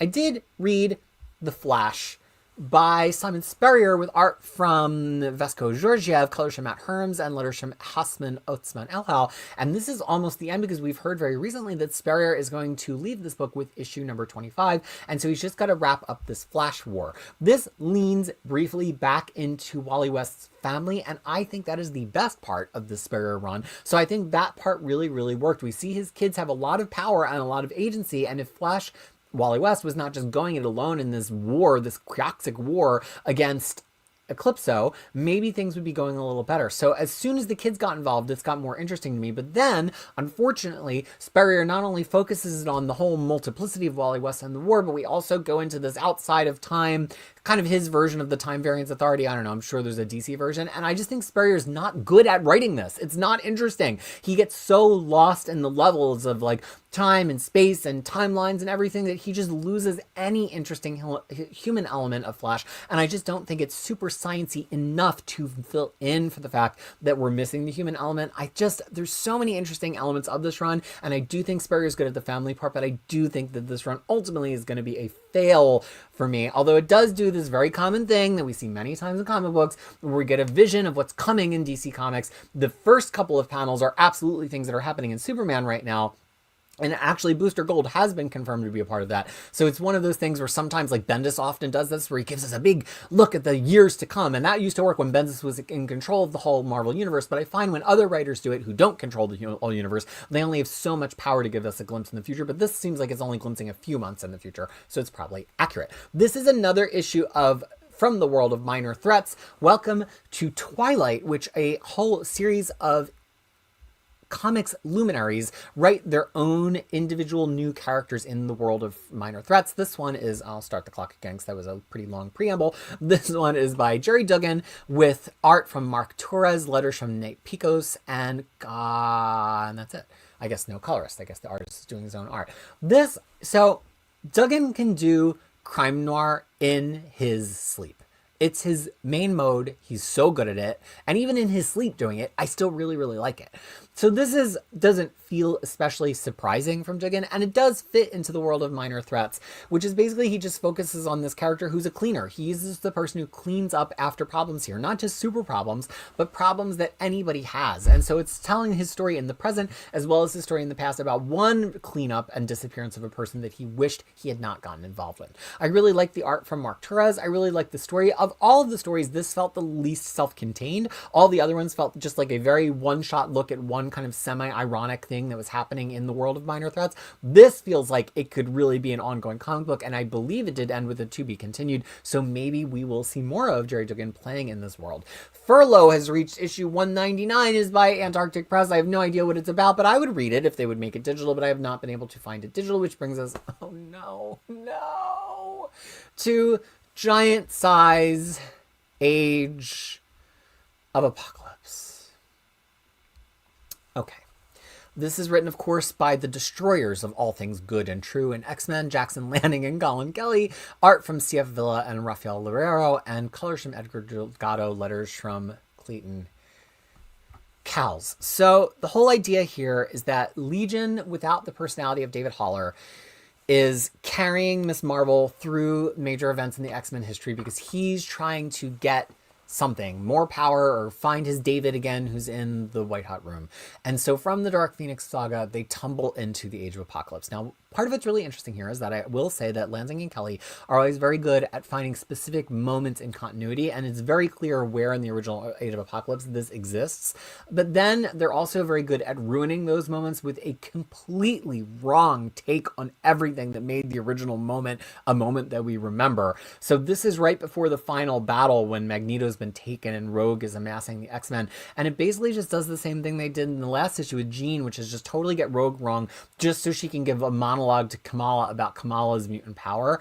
And then it just felt so like weird, like the whole thing existed seemingly just to have this big fight at the end and watch all the X-Men get killed, which is what would have happened if Kamala was there, but a lot of them were killed in the original fight. And then it has Ileana, who's like a much littler girl in this comic book, because if I remember the Age of Apocalypse correctly, and I just read it 6 months ago, she never grew older here, so she still has her powers and they do need her, but they're drawing her like she's like 20 here, and I think she was only like 7 or 8, so that's a big miss on the artist's part, and also a big miss on the script part if they didn't put that in. But then they're scripting all this dialogue from her, which in the original series she has very little to say, so it just was like really tonally confusing. It felt like they picked a point in continuity to get into, and then they totally were completely unfamiliar with all of the points of continuity. There are some decent art here, but this was, I mean, it didn't feel like a disaster on the level of the last 2 giant size issues, because it did feel like it had a little bit more of a story that kind of made sense on its own and not just like a bunch of random pin-up-y pages of X-Men. But at the same time, there's nothing additive to this in the X-Men's history, and they get so many elements of it wrong, or at least in a way that was really confusing to me, that I hated it. Then, unfortunately, we come to this backup story by Jeff Loeb with art from, I do think, possibly my least favorite regular big artist, right? Like, I have a lot of least favorite artists who just appear and they're terrible. I have never seen a good page from Simone DeMeo. Some people really like it. One time I started a discussion on Twitter about it, and then he jumped into the own discussion about his art. I had not tagged him. I think that's bad form. But he draws with no sense of composition or contrast, so I cannot see anything on his pages. It doesn't matter if I put my glasses back on. His pages just have no flow to them. This is the best one in this issue, and this one is okay because at least he has the side panels of Wolverine and Sabretooth kind of facing off. But if you look at the composition of the main panel, there's nowhere for your eye to go, and that's always the case with his pages. I don't know if it's because he does like a gray ink wash on top of it, or if it's just the way that people color him, although I think actually he colors himself. But his pages are time after time a complete disaster, and I dread that he is going to be at Marvel because I just have never found his comic books readable, and I really was hoping he would go back to do something indie. He's good on boxy stuff, Transformers-y, Voltron-y stuff, where you don't have to make out any human features or emotions. So I truly, I mean, nothing against him. He seemed like a nice guy when he weirdly name searched and jumped into that conversation I was having about his art on Twitter back in the days that it was a habitable place. But I feel a deep-seated dread in my body that he's going to be at Marvel equal to the amount of dread I have about Lansing and Kelly writing X-Men books. And a few of you had some things to say about this. Giant Size Age of Apocalypse #1. This wasn't horrible, Rogue had a few good lines. I still just don't see why we need this. Martian Pilgrim saying the series of one-shots are Ms. Marvel fanfic. Awesome variant covers by Ivan Talvero, though. Yeah, well, the thing is, it would make more sense if it was somehow rooted in the idea that Ms. Marvel does really care about X-Men history and that these are big moments of X-Men that maybe aren't as well known to outsiders, like Krakoa, like the Dark Phoenix saga, even Age of Apocalypse, which only a few X-Men would have had any memory of. So I think that there's like a potentially interesting beat they could have been playing there, where like these are things that Ms. Marvel's like, oh, I've only heard of this, or like I asked Rogue about this one time or something. Like better planning could have maybe made this hit, but just taking her on a tour of X-Men history to be like, you're a mutant now and this is your life, it just like doesn't make a sense at all. At one point, One Wheel Track says that it's just Ms. Marvel getting a lecture about what it means to be an X-Man with a historic backdrop. Yes, that's it. It feels like we just pick a different character to give that lecture in every issue, and it just does not make any sense to me in the slightest. Green Arrow. This is the beginning of a new arc for Green Arrow after the end of the Freshwater Kills arc, and it still has Montos on every single page and panel as colored by Adriano Lucas. This is written, of course, by Chris Condon, and this is Legacy issue 358, but it's issue number 25. I loved this. I loved it. DC had so many books in the mix giving a run for pick of the week. First of all, Montos' art and the way the Adriano Lucas is coloring him, the green, the intense green he's using for Green Arrow, I love it. I love that this is Arsenal, formerly Speedy, dropping by to be like, let's just do an adventure together with his old friend and companion, Ollie. I love that this introduces us to a new master of industry and potential oligarch for them to face off against. And I really like the way that Chris Condon finds a different way to write Arsenal than he is writing Green Arrow. And this, I just love this page. They're at this art show, which is why that person's face in the bottom cuts off and is a monster underneath. The monster is actually one of the sculptures in the art show. But then it has a really, really good, really, really remarkable conversation between Green Arrow and Arsenal about the fact when he was Speedy, and he famously in the comic books abused drugs and kind of went down a really dark path, and it just has a conversation now between them as adults talking about it instead of as a superhero and his sidekick, and it was just really well done, and it leads to a really, really interesting sequence focused primarily on Arsenal. I was so into this. This is a great place to pick up. You don't have had to read the series from the beginning. You don't have to have read the last arc. This is a great place to start if you have any kind of affection for either of these characters. Now we come to another amazing issue from DC this week. What an embarrassment of riches in the DC line right now. This is Green Lantern number 24, written by Jeremy Adams, with artist and cover from Zermanico, who is just blows my mind. Colors from Romulo Fajardo Jr. and letters from James Sharp. After feeling a little bit outside of things last issue because it focused on some Green Lantern lore that I don't know so well, this issue was just pure joy from cover to cover. Look at this art. Zermanico, I can't think of a better fit for Green Lantern. I can't think of another book I would love to see Zermanico on as much of this. He just draws their shapes and the shapes of their constructs, and their constructs having weight but also being weightless so beautifully. And I love that this just comes back to this beat that we keep revisiting of Hal Jordan checking on Carol and Star Sapphire, who's a member of the League right now, and her being like, actually, this League stuff is pretty hard. It doesn't feel like it's punching down on her narratively at all. It feels like an interesting evolution of their relationship, which I am really into. And it kind of just is cute. Like, it humanizes Hal Jordan in a way, because we see that this asshole version of him that he so often is, he can't fully be when somebody else truly is equal standing with him as she does now. Of course, she always does as another human being, but it's almost like he can't figure out how to condescend to her now that she has a ring, and that changes his approach and his personality. And Jeremy Adams is doing that very deliberately, because he wrote him as kind of an asshole earlier in this run, and he's writing him differently here again, so not only to be able to do action, but to be able to just do this conversation with them and the humor of, them just using their rings while they're talking. Loved it. Also, this B-plot of Kyle Rayner and Connor Kent in space, kind of investigating the sources of power in deep space. I'm totally in love with this. I think it's so interesting that it's the B plot in this book instead of being the plot of Green Lantern Corps, but I'm totally here for it because it's such a good plot, and again, drawn so well here. And there's a whole story here about Star Sapphire and Green Lantern finding another one of these kind of aberrations in the emotional spectrum, some small thing that's harnessed one particular kind of emotion and is kind of using that to infect people with powers that are similar to but not the same as Green Lantern powers. Apparently we're going into a big crossover after this between Green Lantern and Green Lantern Corps. Who knows if that'll be good or bad, but I just think this series is so great. It feels so inviting, except for last issue. To me, as somebody who's not a huge Green Lantern buff, but also I'm sure for big Green Lantern buffs, it must be very, very very satisfying. Now, oh, and I wanted to pull out this page in particular because I love how Zermanico colors this. Usually to put a black in the foreground and the background here, it would all be a flat black, but he plays with gradations in the black. We can see the ghostly shape of the Manhunter's heads in the black at the top. And the bottom, we can see the shading of the lines of the muscular quality of Kyle Rayner's back. Just so smart. And that took more time. You could have just slapped a flat black on both of them, but the fact that he's still drawing even deep in the black, just loved it. I don't read Green Lantern Dark, which is by Tate Brownball with the artist of Something's Killing the Children, Werther Deledra. I did, however, read this week Gunslinger Spawn, and this was actually a pretty good issue of Gunslinger Spawn. You know why? Because it ultimately still didn't matter. I mean, it was just like a one-shot story of them storming into an office building, and we'll get to that. But unlike the Book of Nyx, and this is written by Todd McFarlane with, as always, amazing art from Carlo Barberi and colors from Ivan Nunez, letters from Tom Orzechowski.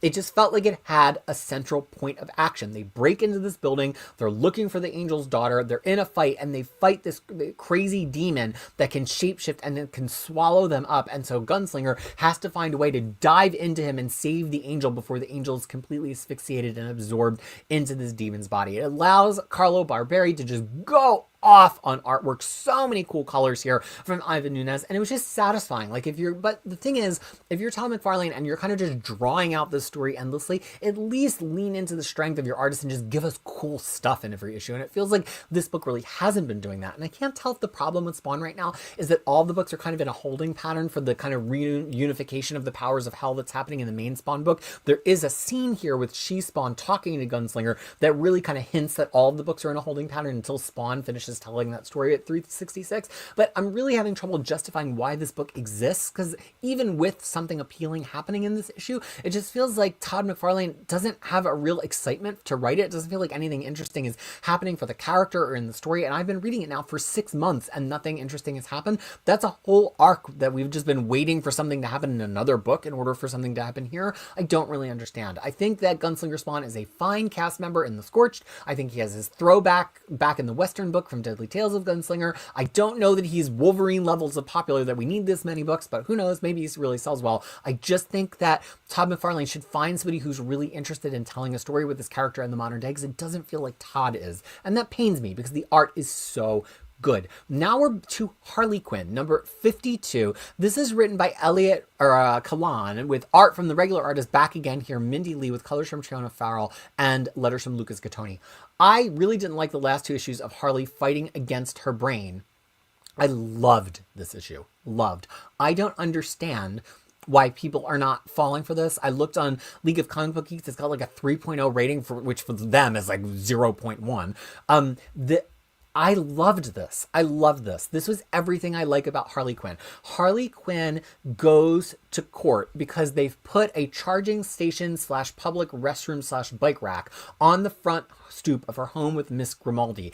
And when Harley tries to get rid of it, the developer of this town hires Ravager to fight Harley. And so now they're all in court, and it's almost unclear if they're in court about the superhero fight they had in the street or about the presence of the bathroom / charging station or whatever. And it unfolds in a series of flashbacks to the fight, but they're all unreliable narrators, Harley included. So they keep telling each other parts of the story that are not accurate in sort of a Rashomon effect way. And they keep interrupting each other to tell the story over each other.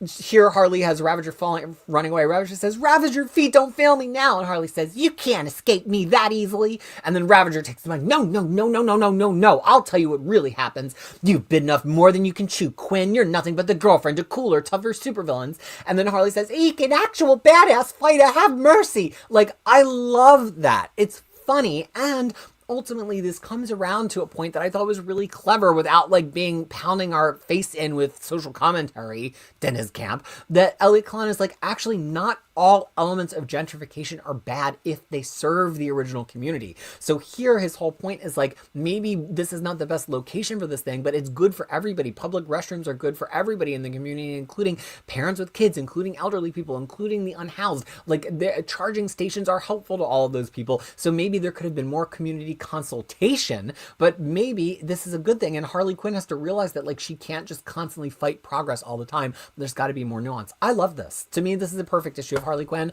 I know some people are not really liking it, but I just think it was hilarious, and it's everything I'm looking for from this character. James Abel saying this didn't quite work for me. It felt like Elliot was writing this as Harley Quinn meets Night Court. That's why I liked it, because it was Harley Quinn meets Night Court. James, I guess I'm going to get this one in the divorce settlement, James. Then we come to Marvel's Infinity comic about Herbie, issue number 4. This was just adorable.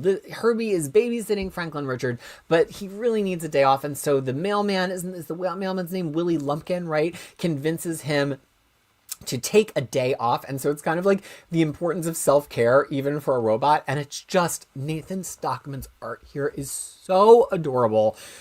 Colors from Matt Milla, letters from Mariana Maher. I mean, if you enjoy the look of this at all, it's just an adorable, quick read. I just loved it so much. Okay, now we come to Huck, Big Bad World from Mark Millar. And here's what's so interesting about this. It's drawn by Raphael Albuquerque, who last week you heard me say was drawing the most hideous comic I'd ever seen in Superman Unlimited. Here he is colored by someone different, Dave McCaig. And if we look at this, it looks really cool. I just don't think you can make his art quite so gray. You've got to like do some bold flesh tones on it, because he draws very square faces, and if you do stronger flesh tones on the faces, the boxiness of the faces don't look as creepy. This page is fine. I mean, he draws faces like he draws faces. I don't think it's the right style for Superman, but like, this is fine art. Nothing about this is hideous to me. I love also the theme of this book. Now, I never read the first Huck miniseries, which I guess I need to.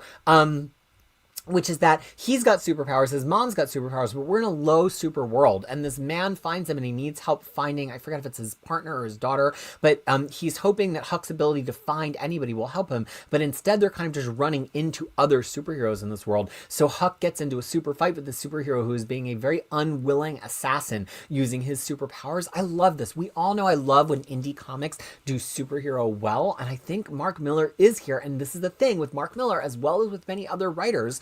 I think when he's in a less cynical, more optimistic mode, his universes just sing more. It's not to say we don't need any cynical comics, and it's funny coming from me because I'm a very cynical human being, but sometimes I just think the cynicism goes a little bit too far. And if you just write a world that is underwritten by a little bit more hope, I think the comics are just so much more fun to read, even if they are very grim and they are about murder and they are about the mob. By the way, this is lettered by Clem Robbins. I really like this. Like, I'm literally going to go back and read more Mark Millar comics than I have to for this show, because I really think this book is charming, and I'm really enjoying it. Now we come to Hyde Street, which I don't read. This is one of the books from the horror aspect of Geoff Johns' Ghost Machine. I did read In Bloom, though, and I teased about it earlier. This was a truly unsettling ending to this book. I feel like so often endings in miniseries are hard, and it's like, do you deliver a total left-hand turn that doesn't make any sense but feels shocking? Do you do the thing that's totally expected, and then it's like, oh, well, I guess we've arrived? Or do you find some way to surprise us while still giving us the ending it felt like we were tilting towards? That's what this did. It felt really bold and brave that it did the thing that it did, and it left me with my jaw kind of hanging open. There was one issue of this book I didn't like so much because it focused so much on the hallucination sequence, but in reading it in full, I think it's really going to hit. Great writing from Michael Conrad. This art by John Pearson. I mean, it's just so cool and so creepy in this world where people have been infected with this fungal and flowery infection, and they think that it's good to be in bloom and transform into some other version of themselves. And so he's got to face off against now his wife, who has bloomed, and this is her face before it blooms open. I actually thought it was maybe a little too scary to put on the screen in this YouTube video, but I just really loved it. Lettered by Pat Brousseau, and it really just brought, and so meanwhile his partner, who does have a bloom, but she has a minor bloom, her ear is just a flower, is facing off against this real creepy zombie guy who's like a pitcher plant in the hallway. I loved everything about this book. I think, as I mentioned earlier in the remix Moment of Krisis, it does have elements of, what is that, The Last of Us, where the people are zombie flower people? I don't know. I don't play video games. And also The Walking Dead, but also it's a cop procedural, and also it's about family, and also there's enough and alsos that I'll never think about this just as a remix or a sample of those elements that I was already familiar with. To me, it's just its own very weird, very disturbing dystopia look at people believing that becoming something beautiful is good, but actually it being bad. And it ends on a really open-ended, creepy creepy note. I think this was really successful, and I think you guys really, really should check it out. I don't read Incredible Hulk by Philip K. Johnson. I did read Justice League. Ugh.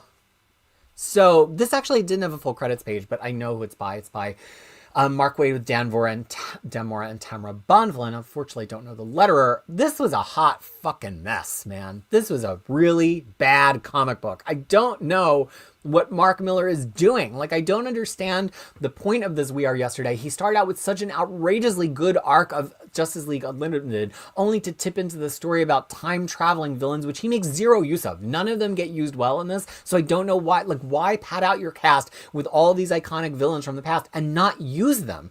And then there's no focus on any members of the Justice League here because he's so focused on Superman and Batman in the present and in the past, and in these like 12 characters he brings from the past, that there's no Justice League in this book. So it's, and then when everybody comes back, like, here's all the characters this book should have been about: Star Sapphire, Firestorm, Martian Manhunter, Plastic Man, Black Lightning, Supergirl, but none of them are in this book because it was so bad. The story was so bad. And then it ends with a bunch of characters from the past stuck in the present, which, like, I guess has to do with DC's next event or something, but it's just such a bad plot beat. Like, we just got back the Justice League after not having this book for like 2 whole years off, and you're just gonna do this?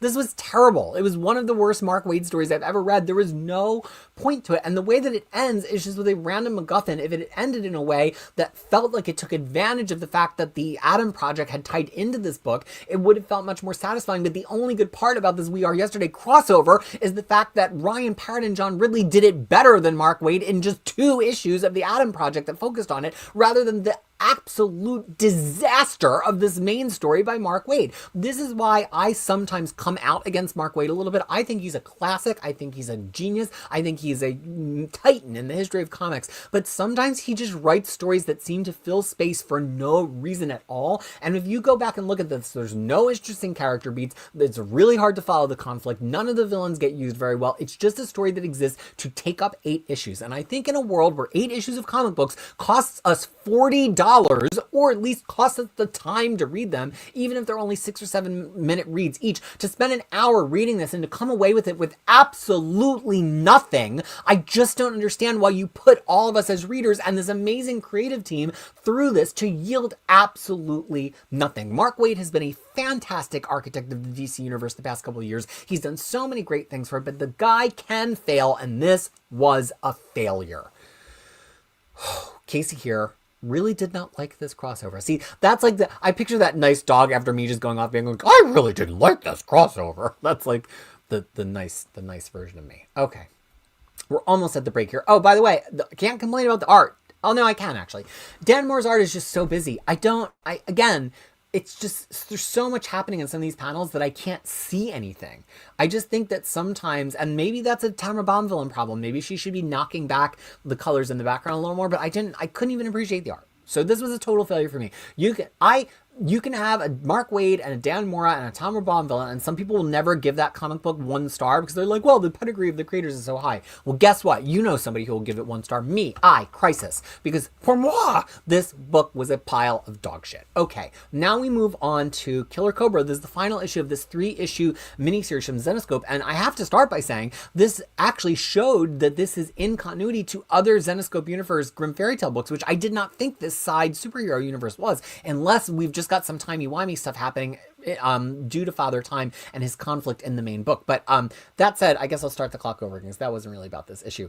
I loved this. This was one of the best Zenescope miniseries I've ever read. This was a very fully formed character. I love the writing from Joe Bruscia. The art here from returning artist Rodrigo Xavier was fantastic, as was the art from Massimiliano Lamondo. The colors from Leonardo Paciotti was great. The letters from Taylor Esposito was great. Just really fine craft all the way through. And I feel like I understand who this character is and the space that he holds in this world, right? He's kind of a Shang-Chi. His parents were killed. He's looking for supernatural monsters to try to contain them, but he's bumping up against the more kind of codified government bureau that's doing the same thing. So we get to see him in a very satisfying fight. We get to see them sneaking around in this cool underground lab, and the action really tracked. The characters are great. This is if this was the interior art of every Zenescope book, I would be like, wow, the quality of the art on the inside absolutely matches the quality of the art on the covers. And I just had a really good time here. Like, if they said that they're going to now just kind of put the Grimm fairy tale stuff to bed and kind of have this be our new super team of all these kind of weird, kind of comedic,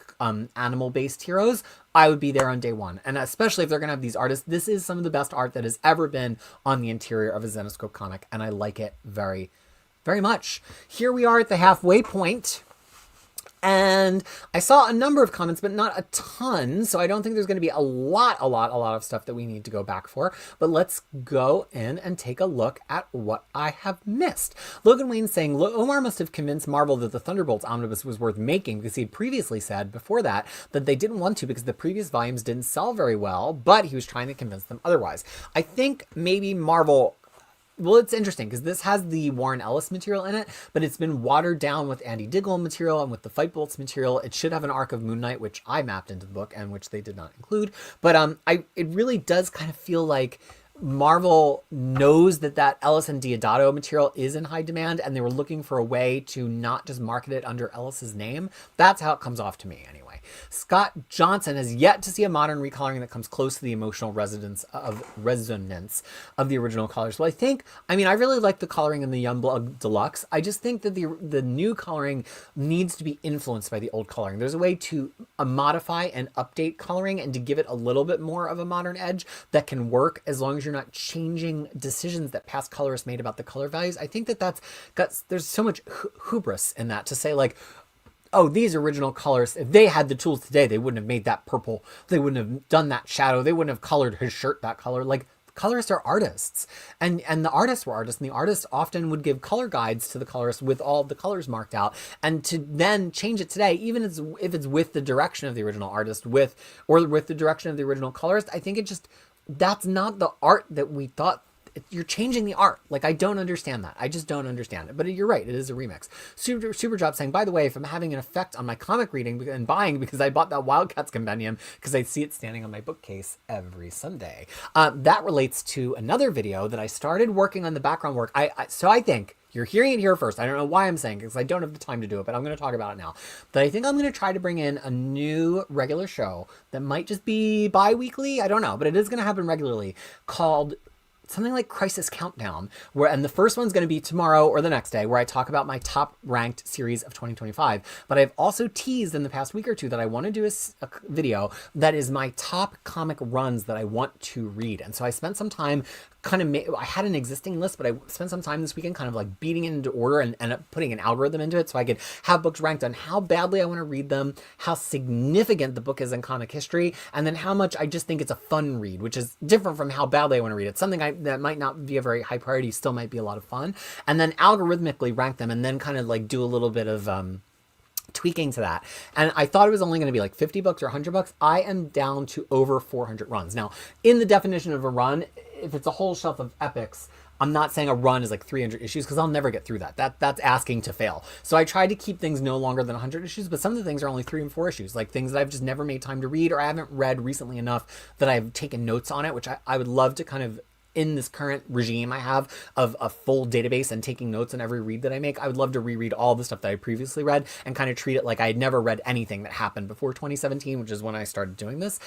So I'm going to do a show for that sometime soon-ish, but I also have to do all this catching up. So the catching up takes highest priority, but yeah, so we're going to talk more about some things that I've been meaning to read and things that you have been reading as well. Rexmo pointing out recolored comics are almost always aimed at new readers. And that's the thing. It's kind of like, it's updating them with things that will feel more familiar to the current reader. But I just think it's weird when it's done in a collected edition, which is kind of aimed with an archival thing in mind. So then it's like we're selling this collected edition to new readers when there's plenty of old readers clamoring for it too. It's just strange to me. So now some of you made some comments about the issues that I did. Comments, drink. That I just didn't catch as we were going along. James Abel saying, absolute Martian Manhunter number 4. The art and panel layout made this issue. You felt the emotions from all the characters. This is the first issue of the 4 so far that gave me the feeling that I had during that first issue that I loved so much. Richard Fearing saying, another question about that Thunderbolt Thunderbolts collection with the Dark Reign Omni. I saw it contains 76 through 81. 76 through 81 are Fight Bolts, which were omitted previously. All of those other issues were renumbered as new Thunderbolts. They were, I believe they're in an existing omnibus already, but you just can't tell that they're 84 through 109. I think that omnibus exists. I guess I could open up my Thunderbolts guide and tell you. Let's see. So give me a second to load up Crushing Krisis. You know, all these questions. It's a chance to say that Crushing Krisis is my home on the internet, and there are guides to how to collect so much of the Marvel universe. And, you know, I see people going on Reddit or like asking on forums and stuff. That's why my site exists. If it's a Marvel book and you're trying to figure out how it's been collected, I'm about a month behind on updating. But otherwise, man, this stuff has everything. So the existing Thunderbolts omnibuses. Omnibus Volume 1 has issues 0 to 33 and -1. Omnibus number 2 has 34 to 63 and annual 2000. And the first one has annual 1997. Omnibus number 3 has 64 to 75, new Thunderbolts 1 to 18, and Thunderbolts 100 to 109. So that new Thunderbolts 1 to 18 is effectively like 90 to or 82 to 99 or whatever. Anyway, I can't do math, but 1 to 18 takes us up to 99, and then it goes back to its original legacy numbering with issue 100. So this does wrap up everything. Jamie C47 loves Absolute Martian Manhunter number 4. Okay, sorry, I got distracted by all of your amazing comics. And also Jamie C47 continuing to love Wonder Woman number 9, loves seeing Ferdinand and the cliffhanger. The paneling is fantastic. Super job making the bold statement that Hayden Sherman may be supplanting Daniel Warren Johnson as my favorite artist right now. So cool. Then we get into all of the Biker Mice from Mars stuff. Pope Romero, thank you so much for saying that you hope I'm feeling better. I'm definitely feeling much better than I was last week. I'm dealing with some continuing issues, but I think I'm going to live. Here's the other thing, though. Apparently, we're going back to that crazy ropes course that we went to a couple years ago where I nearly witnessed my own death and my life flashing behind my eyes because Kid Crisis wants to go back so badly that we're going with some of her friends this weekend.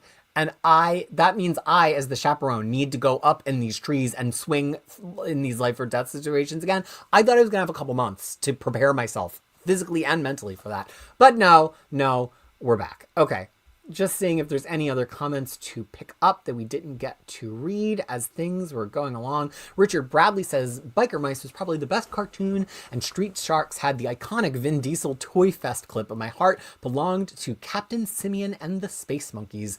Those toys ruled. I love obscure cartoons and toys of the 90s. They make me so delighted, even if I don't quite remember them.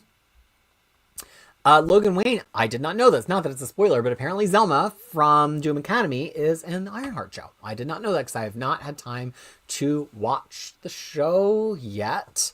Let's see. Absolutely need to go back and read Strange Academy because this Doom book was good stuff, says Soups. Well, I think you're about to be delighted if you go back and read it because it was very, very good. I think the Doom book was actually one of the best Strange Academy stories, but Scotty Young really made something magical in the original Strange Academy. It's just that there are so many characters, and it reads good as a binge because it's easier to track which characters are who. Monthly, it was like one issue would have 5 of them, and the next issue would have a different 5 of them, and you would be like, oh my gosh, what happened to those other 5? So I think it actually binges really well. Pretty well. Okay, so Richard, we already talked about that. Okay, you know what? I think we're pretty much just caught up to present. You guys mostly just talked about the books. Ryan Wilson does not like Harley fan and is not a fan of that comic and has heard people's claim that Miller's work has been really good over the last couple of years. Well, you know, that's why I always give people a chance. No one person is the same forever, right? People's styles change, their attitudes change, the themes of their books change. So even if I didn't like something to begin with, I might like it again. But Ryan Wilson shows that he's got some wisdom because he dropped World's Finest when this crossover started. Killer Cobra Bunkmaster says, looks like he could be a new character in the next Mortal Kombat game. He very much does have that look. Lance McNair, hello to you, friend. Just ordered the newest Wonder Woman DC Finest and the science fiction DC Finest. Looking forward to reading both. Are there any Finest lines I'd like to that you see most likely being canceled? Oh, that was a twist. Well, first of all, I don't think, what is this? Oh, that's not a Finest. I feel like I just got new Finest that I was showing off the other day, and I haven't put them on the shelf. Oh, here they are. They're over here. Do I see them canceling any? Well, I think there's just going to be some that they're going to do more slowly than others because the sales will have shown them that there's not a reason to do them as quickly. If I had to make a guess, I feel like Flash is not always the biggest seller in collected editions, and Green Lantern. I think of the big ones, Flash and Green Lanterns could be entitled team-ups. I don't know if they're going to really pump out tons of team-ups, although that one does have the benefit of having Batman and Superman on it.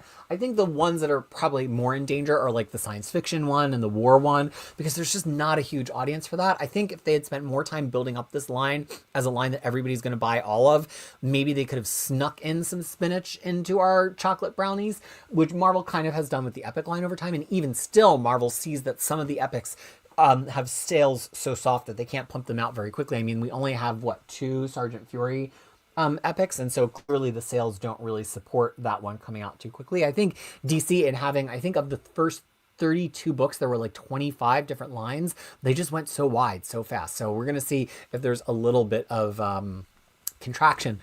Yes, I took the hook off it, and I'm never going to explain why my fishing lore is here. If you don't know the lore, you have just missed out. There'll never be a recap page, and it will never be included in a collected edition. Okay. Let's see. Oh, John Remy saying a new show would be cool. I like this one, but I never get to see it fully live. Always looking for some more Rex.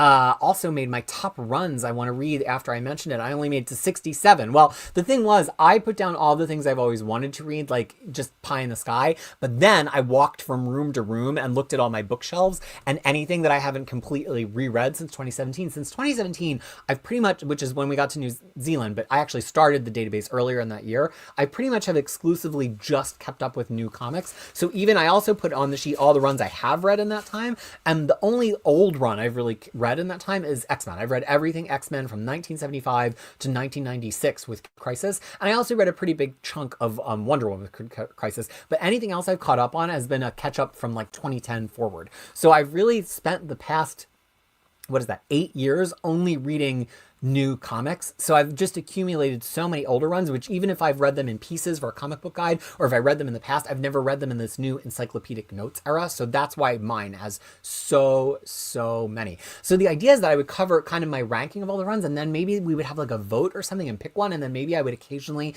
do a video kind of catching you up on where I am, because, what's interesting is as I was making it, I realized I'm in progress on like 18 of them. There's so many of them that I've started, not finished, or I read the issue 1, but I didn't keep reading, or I got 50 issues in, but there's 10 issues left. And so I really kind of want to like finish a few of them. And I wanted, there's so many short ones that are just 1 to 10 issues that I could probably go through and just knock out so quickly. And there's some long ones that if I finished my current long ones, I could have more time for. So I'm just really, I want to, I look at it as like the 400 comic runs I want to read before I die.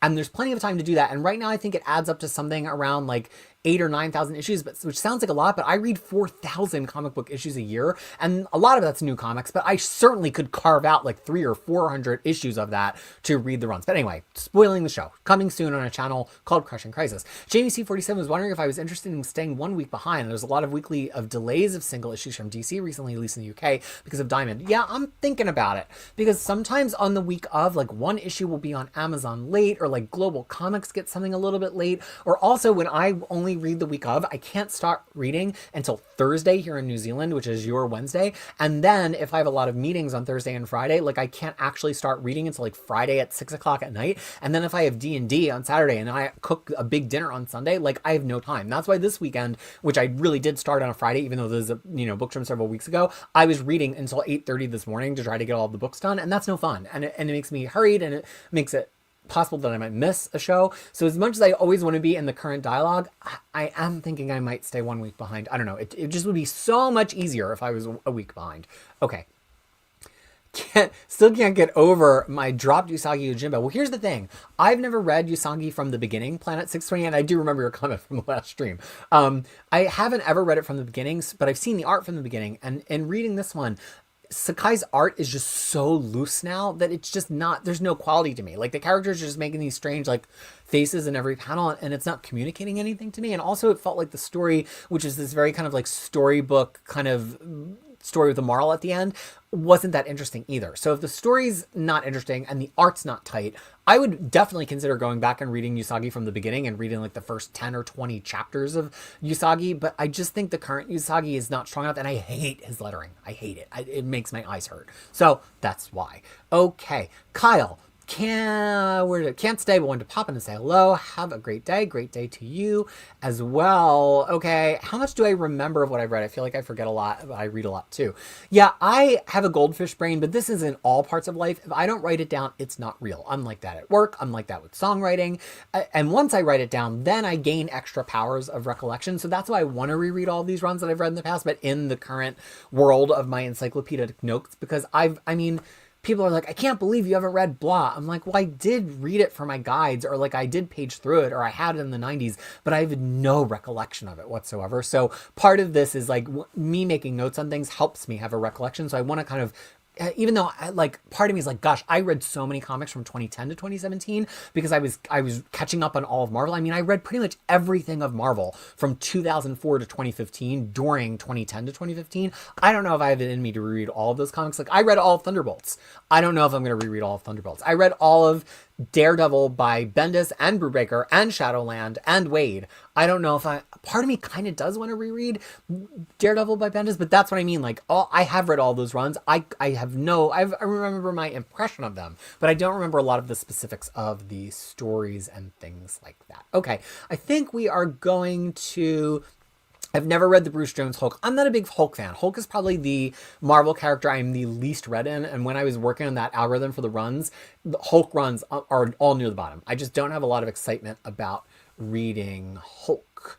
Okay, I think I'm going to jump back into the books once I just say a quick hello to Sean from the Comic Pals. And remember, one of the many reasons I'm trying to catch up is once I'm caught up and I'm not behind every week, I get to finally guest on Comics Pals, which I'm dying to do. And I think now it's going to be kind of like a celebration of 15 years of Crushing Crisis, or 25 years of Crushing Crisis, 15 years of Crushing Comics, which is on August 26th. So hopefully I'm all caught up by then and I can appear at some point in August as part of my anniversary celebrations. So that is one of the carrots at the end of the stick to motivate me to catch up. Okay, speaking of catching up, we have another half of this week's comics to talk about. And actually the comics were heavily weighted towards the end of the alphabet. So I have a lot to talk about still, starting with L. And first up, I'm so excited to get to talk about my favorite comic book of all time, Lazarus. Now, I've not had a chance to reread all of Lazarus from the beginning yet, which I usually do every time the Lazarus comes back. But I did have a couple of issues of the past series from 2021 and 22, Risen, that I hadn't read. So I kind of reread the back half of Risen, which was so good. It ended so spectacularly. And that's what's in the oversized hardcover number 4, right here, which now I want to read in full from the beginning. So this is at the top of my runs to read. Even though it's a reread, I just have made a tradition of rereading it over and over again. It's really the only comic I do that with.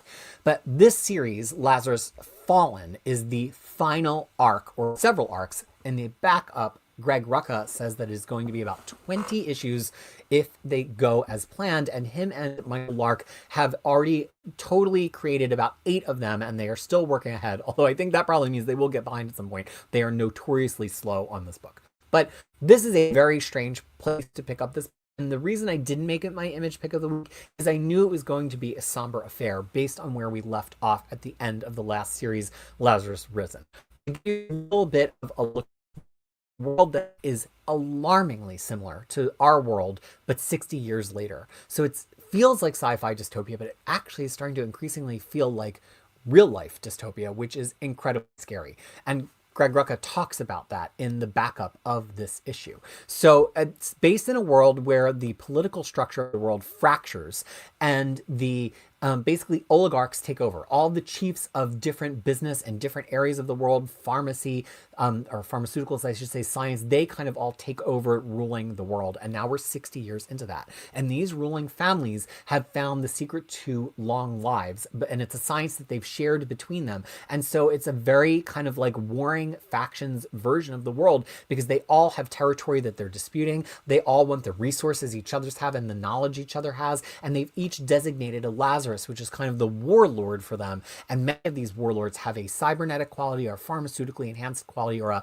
Wolverine quality to them, where they regenerate and they're hard to kill. So the series began way back in 2012, I want to say, with just the idea of this one particular Lazarus for the Carlisle family forever, and the way that she's being used unwittingly sort of as a weapon against other families. It's got shades of X-23 where she doesn't really fully understand who she is or what she's for, and she follows orders because she's told that she's loved, and so she follows them. And over time, she starts to realize that she shouldn't just follow orders, and that even with in her own family, there's a lot of dissent and there's a lot of backstabbing, but especially as her family relates to these other families, these powerful families around the world, and she's being sent basically to destabilize their nation. At the same time, there's people on the ground floor. They're the serfs and the waste. The serfs are people that these families have designated as having some use to them because they have some special knowledge or they can do some special task. So they've got sort of a little bit of status in society, but then waste is everybody else, and they get very little benefits, and they kind of just are existing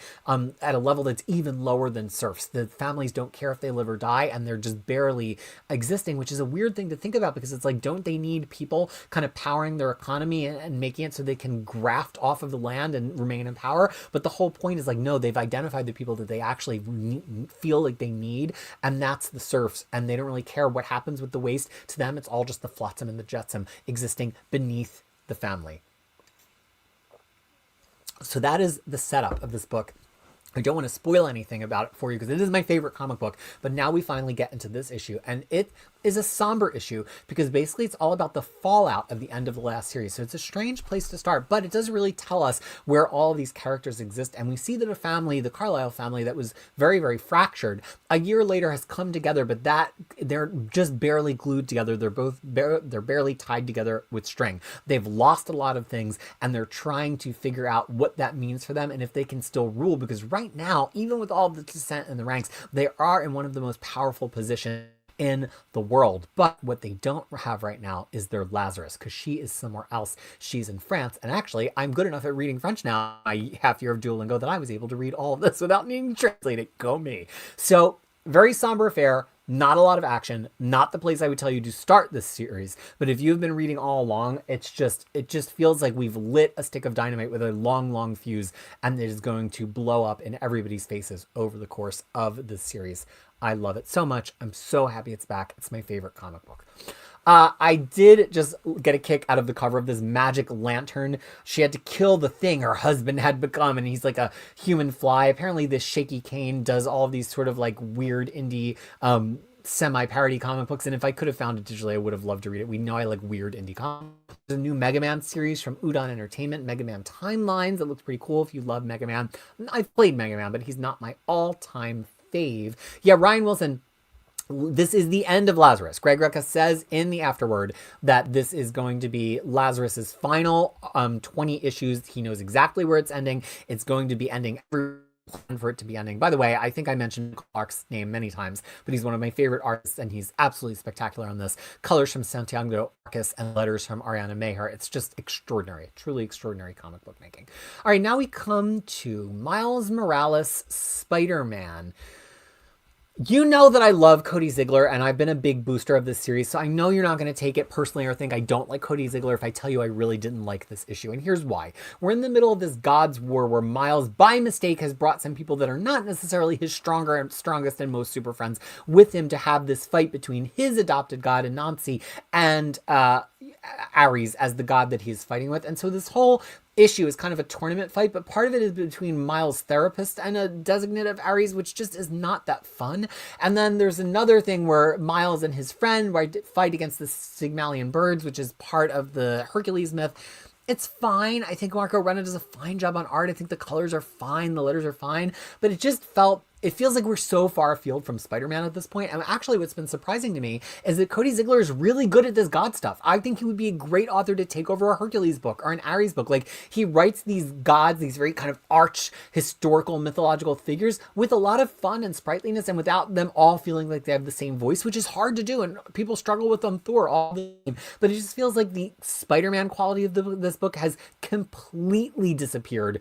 And that's, you know, I trust in Cody Ziegler that he's going to take it to somewhere interesting for Miles as a character, because he's done that with every arc in the series, but I'm just not having fun right now in a book that really seems like it should be fun, but I just want more Miles. Okay, I don't read Minor Arcana from Jeff Lemire. I did not read the last issue of Sweet Paprika Open for Business, which is by Steve Orlando, although it's with Mirka Andolfo's characters. I often refer to this as everything but the pole because it shows every aspect of a sex act you can imagine, except for the actual pole, but it's extremely explicit based on the issue I did read. I could not possibly show pictures from it on this show. I wanted to read this issue, Moon Goddess from Ippy Comics. It looked really, really cool, and I scoured the web for it, and apparently they did a brief 1-week Kickstarter campaign, and of course, there's no pledge late option, so there's no way to read it digitally. I decided to drop Moonshine Book Bigfoot because it was just a little too silly without any heart in the middle, which brings me to my DC pick of the week, Mr. Terrific Year 1. Now, I had some trepidation when I saw, it's one of my favorite words, when I saw the Spectre on the cover of this Al Letson comic book, drawn by Valentine Delandro and Marissa Louise, and also with an intro sequence from Edwin Galman, letters from Lucas Gattani, because this was such a grounded look at the beginning of Mr. Terrific and his grief after his wife's death and his grief in selling his company to somebody who was not being a good steward of it, that I was like, I don't want to get into super stuff here. I don't want to do it. But first of all, this intro sequence drawn by Edwin Galman, his art is incredible. It makes me think of Jamal Campbell's art, and that it's just like so wild and so beautifully drawn, and the layouts are so cool. Whatever his next series is, I am absolutely going to read it. But he's just drawing the intro. The rest of the book is by Valentine Delandro, who I love. I originally fell in love with him from Bitch Planet, and I love this beat of, it's really, you know, Mr. Terrific, he's like, I don't know if there's anything left for me in this world. My wife died, my best friend died, my company that I built from scratch is being used to harm the world. What is there left for me? And so in that moment, the Spectre appears to him and kind of says, you know, your belief doesn't matter. Whether you believe in me or not, it doesn't matter, because I'm here, whether I'm a hallucination or I'm real, it's still a message you need to receive. And I thought that that was really, really powerful. And Mr. Terrific is like, I'm insignificant. And this is before he's Mr. Terrific, right? Because this is a year 1 series. So he's not a superhero. And he says, I'm insignificant to the universe, a speck of stardust. And the Spectre says, 1 trillion specks of stardust. If one explodes, it could set off a chain reaction. You're only as insignificant as you believe yourself to be. The writing was just so strong. And even though this was kind of a nothing issue from a plot standpoint, because it really just focuses on the internal changes to Mr. Terrific, I just found myself so glued to it. And it's because the dialogue was so good, the storytelling was so good, and it used the Spectre in a perfect way to kind of usher Mr. Terrific into a world where he decides to be as significant as he can be to change the world. I am loving this series. I love Mr. Terrific. I think this is an all-timer being created. I cannot wait for the next issue. It was absolutely my pick of the week and a great week at DC. I don't know what Thunder Comics is. I don't know what Never Wars is. It seems to be some kind of Neverland, Peter Pan, Grimm Fairy Tales type of thing. But they have a 1A, a 1B, and a 1C. And I do think that these covers are all really cool. Who knows what the inside looks like? And I could not find them digitally, so I did not read them. Which brings us to the new history of the DC Universe. Now, this is, if you are a fan of DC Comics at all, you need to buy this book, or you need to be planning to buy it in collected edition. But it, to me, was not as good as Mark Waid, who is the writer here, doing the same thing with the history of the Marvel Universe. And that's because the history of the Marvel Universe is a beautiful book. Every single page of that book is like, you could blow it up on your wall and it would be that gorgeous. And each page was kind of its own pinup explaining one aspect of the Marvel Universe in chronology. Waid takes the same approach here, but he's got a pair of artists, Todd Nauck and Jerry Ordway. Now, I love Jerry Ordway. I don't just love 90s Jerry Ordway. I love Jerry Ordway anytime, any place. I still love him on the interior of a comic today. Todd Nauck, I do not feel that way about. Todd Nauck, I know as the artist of some extreme comics, I want to say including New Men from the 1990s. I'm probably one of the only people with a complete collection of New Men that I intend to bind. But he draws some kind of awkward figures. So I liked him framing the story, and the frame of this is Barry Allen, who doesn't have flash powers right now. His whole point is that he's retired now, but he's seen more of the multiverse, past, present, and future than anyone else who has ever lived. So it's his job to try to set it down in order. To me, Todd Nauck's artwork is just too awkward. He's not somebody I would ever call a cover artist. He's not ever somebody I'd want to see pinups from. So to see him drawing these amazing pages that explain the complete history of the DC universe, it just was not compelling to me at all, especially if we compare one of his pages to a page that I'm pretty sure this is a Jerry Ordway page, which even if it doesn't have like a pinup cover quality to it, it's just so solid. Ordway's art is so solid. It feels like there's so much weight and heft behind it. I would be happy to see him draw the whole series. Nock, it's just, for me, this is never going to be an all-timer the way the Marvel one was, because Nock's art just isn't of that quality. I'm not saying he's a bad artist. I'm just saying that he's not the right, it's such a weird pick to pick for a book that's going to last forever and like be the new definitive universe of the DC universe. I just wish we could have somebody else redraw his pages. Yeah. But to get away from the art of it, Mark Waid, this is really phenomenal. He truly starts at the Big Bang, and he does a page at a time, tells each epoch of the universe, leading all the way up to the Superman's baby rocket ship getting to Earth. So this is basically all of DC's history up to Superman, and it does some very interesting things. In one part, it very firmly canonizes Sandman and the Endless, and usually anytime Sandman appears in a DC comic book, it used to be that they had to get explicit permission from Neil Gaiman, scandal noted. Even though Gaiman didn't own the character, DC would always kind of check in with him to make sure that the relationship was okay and was fine to depict him.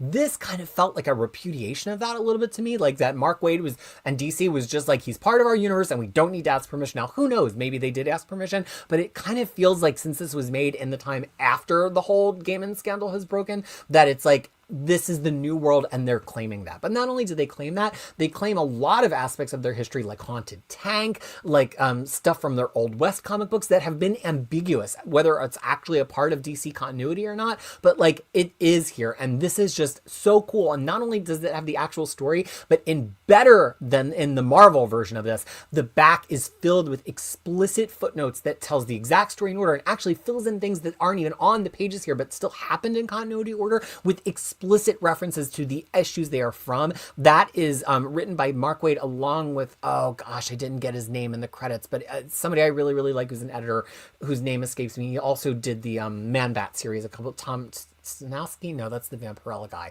But I'm so sorry that I don't remember his name.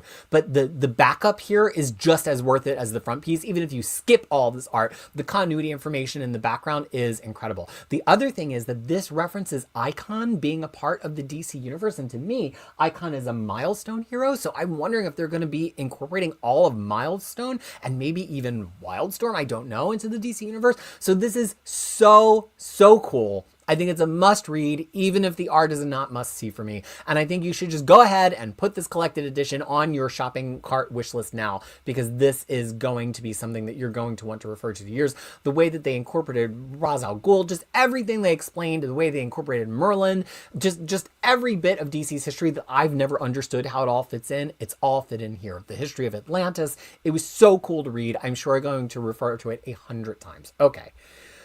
Now let's start the timer, because this was a disaster of epic proportions. It's called News from the Fallout by Chris Condon and Jeffrey Allen Love, with letters from Hassan Otsman El-Hal. I thought I was being punked. Like, I truly thought I was reading a comic book that was a joke, and at the end, it was going to be like a dream sequence, or it was going to be like, haha, that's not what this comic really is. But that's what it really is. It starts, we're in 1962, we're going to do a nuclear test, and it starts out with this kind of very interesting, very bold, all black silhouetted page of them saying that we're going to do a nuclear test, even though it's going to be really close to our troops, because we want to see what happens to the troops. But then the whole book is in that same style. It's all silhouettes. We never get a face. We never get color. We never get any acting. All we get are shapes, murky shapes in the dark. And not only do we only get murky shapes in the dark, but these murky shapes in the dark are actually trying to sell us that some of these people have radiation poisoning, and some of them are turning into monsters, and some of them are deciding to defect from the army. But the dialogue certainly isn't enough to communicate that, and the art can't communicate anything. It looks like a restroom sign. I think it's so interesting that I have so thoroughly disliked Chris Condon on everything he's done except for Green Arrow. I read some of his indie books like This or That Texas Blood, dropped it immediately. I hate his Ultimate Wolverine. All of his other number ones I've read this year are so boring. This is just a complete conceptual failure from front to back, but I like him on Green Arrow. God bless him. Okay, Ninja High School celebrates its 201st issue. I've never read a single one. I was very interested in checking out a Box Brown comic, but boy, is it hard to search for a comic that's called Number One, and I could not find it digitally. However, I did read out of Alcatraz Y'all. This is one of those books that I will hand sell it person to person, body to body, hand over hand, until every one of you has read Out of Alcatraz. It's written by Christopher Cantwell and drawn and lettered by Tyler Crook. And here's the thing that's so interesting to me about this. There's nothing about this story that you could not make as a TV show, right? It's not huge in scope. Even though it's a retro show, it's so much set out in the countryside that all you would really need is some old clothes and some old cars. It's not like it has to go through a whole 60s New York. And it could very easily been made for television. And Cantwell is a television writer, but he brings it to comics because there are things that a comic book can do that a television show can't, and letting us get close to a character and letting us even get a little bit into the interiority of a character that a television show can't. And this continues to just absolutely blow me away. We have these two men who have escaped from Alcatraz and this woman that is also a criminal, and we find out why she's a criminal. I will go ahead and spoil it a little bit here, although I want you to read the book. So we have learned in the past that she is actually African American, but she's white passing, and so she has a lot of privilege that she can wield because nobody really realizes she's black, although these two other criminals do. And in the 1960s, of course, there's a lot of places where she has no privilege at all, even in California. And so it turns out the reason she's a criminal is linked to the fact that she was trying to do something that people were letting her do because she was white passing. They all assumed she was white. And then she ticked one box on one form to say that she was African American. And then all of a sudden she was treated like a criminal. It was an incredibly powerful story.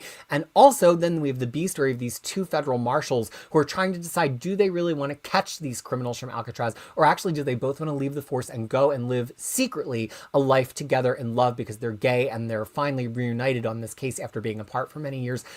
I love every single story here. I love every single element of this. And I love that even though it's a very grounded story, as these guys decided they're going to kidnap this woman as part of a way to make money and have something to live on after their escape, and she smashes him in the head with that soda bottle. I love that we still find these moments of explosive color and kind of explosive fireworks, even though there's a very grounded story and there's nothing super about it. And that's part of the thrill of a comic book, the ability to have that explosion of color there, which just would not read the same on screen. I love this book so much.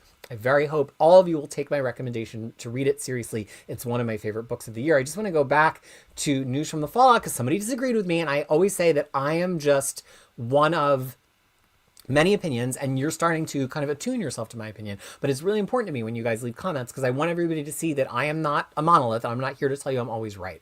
Jean-Remy Argueta could not disagree more on News from the Fallout. I love the silhouette art. It reminds me of a video game, Limbo, and loved the concept. So there's a chance. The thing was, Jean-Remy, I loved this page. On this page, where there was a little bit more of that guy's face and we could see his brow furrowed, but the rest of his features were in shadow. At this point, I was really into it. It reminded me of a book I really, really love called You Promised Me Darkness. That's by somebody we're going to talk about a little bit later.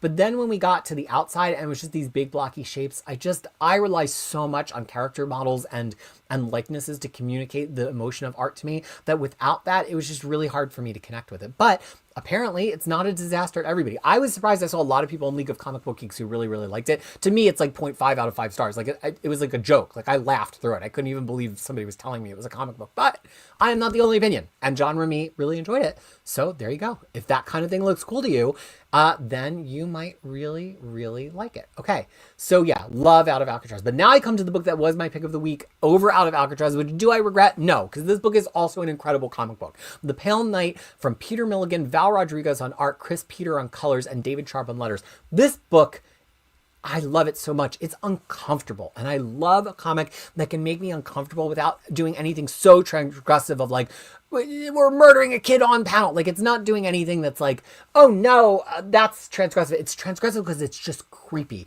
And the thing that I loved about it, so we have this knight, we're in the days of the Black Plague.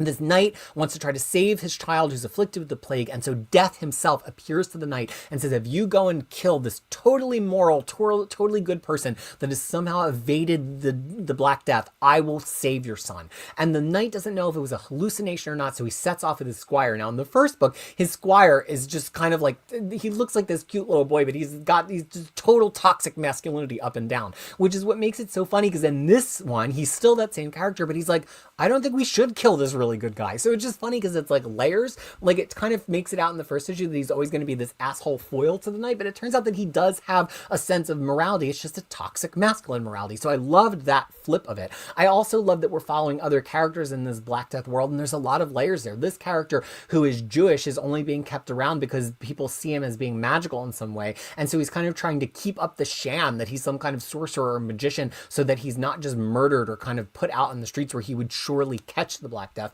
And so then we just get this incredibly creepy sequence after sequence of people who are kind of staggering through the landscape about to succumb to the plague, and the Knight is just like, he knows that his good nature is such that he should try to heal them or give them some food or give them some succor, but he knows that he's got this mission from death to kill the one man who has evaded the plague. I love this. Everything about it is so cool, so different. There's no comparable that I could give it to. It's just its own thing. Jean-Remy Argueta saying, I skimmed it. I knew I couldn't read it monthly, but it's so good. I need to wait for a collected edition. Yeah. I mean, I really like books that are set in the Dark Ages and the Middle Ages. I just think it's such a cool example of what you can do with a comic book that's really hard to do accurately on screen. And I think there's a lot of power to tell these kinds of stories in comics, whether or not they have a supernatural element to them at all. And I absolutely love this. I'm obsessed with it. Totally obsessed with it. So now we come to Peacemaker Presents the Vigilante and Eagly double feature, which is from the brain of James Gunn and from James Gunn's Peacemaker universe on TV. The first story is by Tim Seeley with Mitch Gerads and letters from Pat Brusso. There's just not a whole lot to this. This whole story hinges on a joke, I'm not kidding you, about a flavored condom. The entire plot of this issue, it's probably the first DC issue you're ever going to open to the first page to see a used condom on the page prominently, which continues to be on every page just about. And so the whole joke is flavored condoms, which, you know, we support safer sex here on this channel, and I'm very happy to see a whole comic book about it, but it just wasn't much plot. It was really just a story about condoms, haha, condoms. So then the second story, which is by Rex Ogle with pencils and inks from Matteo Loli and colors from John Collitz, is pretty much just about Peacemaker getting stabbed by stuff and making gay sex jokes about it. So this is where James Gunn does fail me. He just only seems to care about sex jokes. And I like the sex jokes, and you saw me in early issues saying I like it in this format because in a story that has a lot of other things happening, if you like the joke, you can linger on it and really laugh on it, and if the joke's in poor taste or it doesn't make you laugh, you can kind of just go past it. But this issue, all it was the jokes, and I can't just blame it on James Gunn because Tim Seeley and Rex Ogle are like making his will done here in this series, but there's just nothing clever about this at all. It just felt like a very, very juvenile look into what must be a very, very juvenile Peacemaker universe. It certainly doesn't make me want to go and see any movies directed by James Gunn in the DC universe because I just think he's got the brain of a 12-year-old. Okay. So now we come to Planetary Expansion. Unfortunately, this issue is not on Global Comics yet, so I did not get to read it, which brings us to Predator versus Spider-Man. This is issue number 3 or 4, of 4 rather, written by Benjamin Percy with art from Marcelo Ferreira, color inks by Jay Leaston, colors from Frank D'Armata, and letters from Clayton Cowles. And the thing about this is, I just think it needed a couple more issues. We got such a good setup of the Predators hunting for one particular Predator who is on a serial murder spree in the hottest summer in New York, but then Kraven is hunting for that Predator. It's such good setup. And to just, nothing really happens in this issue except for we show off the Predators, which I think issue number 3 is the right time to actually show them off a little bit. But we only get 2 pages of Kraven, who was made out like he was going to be a big factor here. And then Mary Jane is still wandering around the sewers. And then all of a sudden, next issue is going to be the last issue. I just think it was weird pacing. That said, if I can divorce myself by being annoyed by the pacing, I love the art in this so much. I think the Predators are scary. It is one of the best Kravens I've ever seen. I think Spider-Man looks so cool, and when he finally faces off against the Predators, it's a fight I can really follow. It feels really kinetic. There's great action, so there were reasons to like this, and I think this is by far the best of all the Predator mashup series so far, although I guess maybe there's one that I haven't read. But I love Ferrera's art in this so much. I just think it just moved a little quickly past what is a really good concept, and to know we're just going to wrap it up next issue. I just wish it was going for 5 issues or 6 issues so we had a little bit more time to really appreciate this Kraven versus Predator versus Spider-Man story. But I do really, really like it. James Abel saying this is becoming a great horror series. Yeah, I wasn't expecting it to be so scary, so bloody, so violent. And I think Spider-Man works well in that world because he doesn't want to be stuck in a story that's that scary. So he's like a good perspective character to have in a horror book. Jamie C47 saying, once again, I enjoyed this issue. loved the Spidey and Predators fight, but especially loved everything with Mary Jane. Yeah, the Mary Jane stuff was very, very cool. I agree. I didn't read The Purpose Project because this is from the Protopias series of one-shots that included the Mark Russell one-shot from a few months ago that used AI generative art to inspire its art direction, and I do not support. You can have AI generative art that's trained on your own art or royalty-free art, and that cannot be a stealing, lying machine, but the artist who did the concept work credited the specific LLM and image generative AI that they used, and they were of the lying machine quality, so I do not trust these people, and I do not think we should read their comic books. I did, however, read The Rockefellers number 6. This is from Ghost Machine in the Family Adventures line that is chaired by Peter Tomasi. There's this saying in comedy that there's the rule of threes and that you should only go back to a gag 3 times. And there's something very elemental about that. The first time it's funny, the second time you're like, oh, it's a callback. And then the third time makes it really, really funny. This particular issue had a particular gag that it did 4 or 5 times. And it wasn't that funny the first time and it wasn't that funny the third time. And the gag this is not the gag, but it was on pages laid out like this where it was 2/3 of the page. And by the time the issue was over, I'd read it and it had only been 3 minutes. And I was like, that's it. That was the story. You wasted that many pages, a fifth of a comic book just on this sight gag that wasn't funny. The thing that does make this worthwhile is, first of all, Francis Manapul's art is absolutely amazing. Great letters from Rob Lee. And also there are elements of the big mystery here that this family is being monitored somehow from the 25th century future that they narrowly escaped, and that's going to come to roost here in their home in the present day. And that's the part of the story I'm really into. And the thing is, I think Peter Tomasi does very funny kid family adventure stuff. We saw him do Super Sons, which was incredible, but this book, it's just a very awkward combination of this family stuff, which is like not as funny as it seems to want to be, and this very super sciencey Fantastic Four stuff, which is fantastic, and which Francis Manapul is just drawing so well in this sequence here of them trying to remove a cybernetic infection from his comatose daughter. I'm not saying this book is bad. I'm just saying that the funny stuff is not that funny, and the way that it leans into it, and it has now for 3 issues in a row, I kind of thought this was going to be more of a Fantastic Four book, I guess. And so my patience is starting to wear a little bit thin. Okay, so now we come to Rogue Sun. This comic, to me, is like a sleeper hit.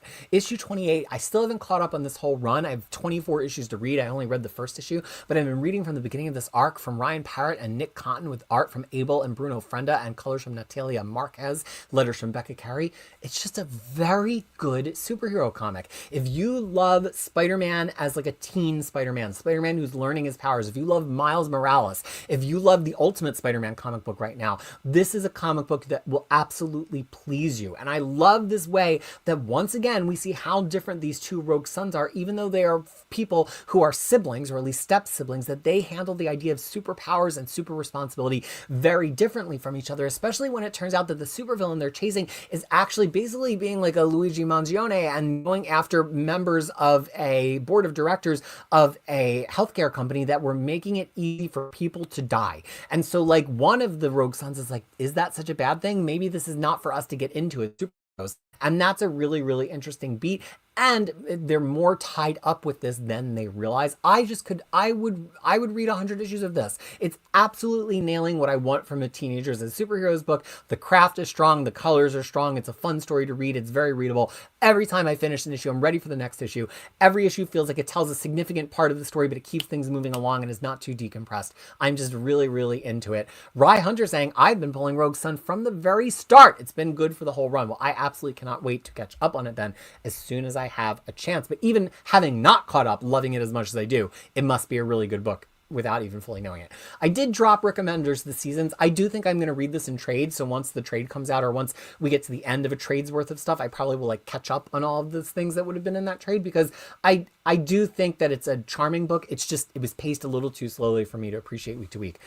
I want to talk about 7 Years in Darkness. This guy, Joseph Schmalke, if you go back and watch my original pilots for what this could be, and that was way back in either 2020 or I think 2021, I was reading a book of his at that time called You Promised Me Darkness. And it was one of these indie books that I just was absolutely obsessed with. It was all in black and white and very, very shadowed. So that style can work for me sometimes. But it was just about this world where a meteor had landed and transformed some people into superheroes. And so there were superheroes, there were vampires. It was just actually, no, you know what? This is not the same person. I thought it was the same person because it had the word darkness and it's a very similar style, but that's by Damian Connolly. So scratch all that. This is something different. So yeah, I don't know anything about this, but we know I love a pink cover and I love how weird it looks. And the whole first trade, so the first year of 7 Years in Darkness, year 1, is on Global Comics. So I didn't get a chance to read it for this week because I was in such a rush, but I am going to read it for the next issue. And then hopefully there's some way to get the rest of it digital because I might really like it. Who knows? So this is called 7 Years in Darkness. Now I feel so silly that in my mind, just because the two books had the word darkness in them, that I thought they were by the same person. But no, this is by Joseph Schmalke, and I'm very excited to check it out. Okay, so all that preamble was for nothing. Shadow of the Golden Crane, issue number 4. This is set in the past of Hellboy's universe, and having reached the end of it here, I don't really understand why this book was made. I don't understand why it exists. Like, we got to the end of the story, and we find out that this agent who works with Hellboy, it's part of her family's history that she knows that the monsters of ancient China got trapped, basically Ghostbuster style, into these little artifacts. And now if the artifacts are touched by somebody in the modern world, the ghosts break out. I don't know that we needed 4 issues to tell this. I don't know that her memories of the, stories passed down in the history through her family were interesting enough. And really nothing happens in the resolve here. The end of the story is her being like, yep, I knew it all along. This was my family's heritage. Okay, Hellboy, I solved it. Like, I don't understand a lot of these current Hellboy books. I've always been so interested in Hellboy, and I have all of it, and it's on my runs to read because I've never read all of it. But every time I pick up one of these new Hellboy books, I don't know if there's just some lack of electric in this universe now that we've gone 20 whole years in it, or if there's 30 whole years in it, geez. Or if the books are just bad right now, or maybe I would have always hated Hellboy. I just don't know. But every one of these books that I've read this year from the Hellboy universe and its extended family of books started out compelling and just ended really boring and feeling like there was no reason for them to ever exist. So it makes me kind of more interested to read the whole history of Hellboy, because will I feel like that all along? Or when I read Hellboy and BPRD and Abe Sapien, which I own all of, will I actually love all of it? And will it actually make me like these new stories more? Is there some nostalgia element to these new stories that is just totally being lost on me as a reader who is not experienced with Hellboy? So now we come to this very weird comic, Sleep. And here's the thing.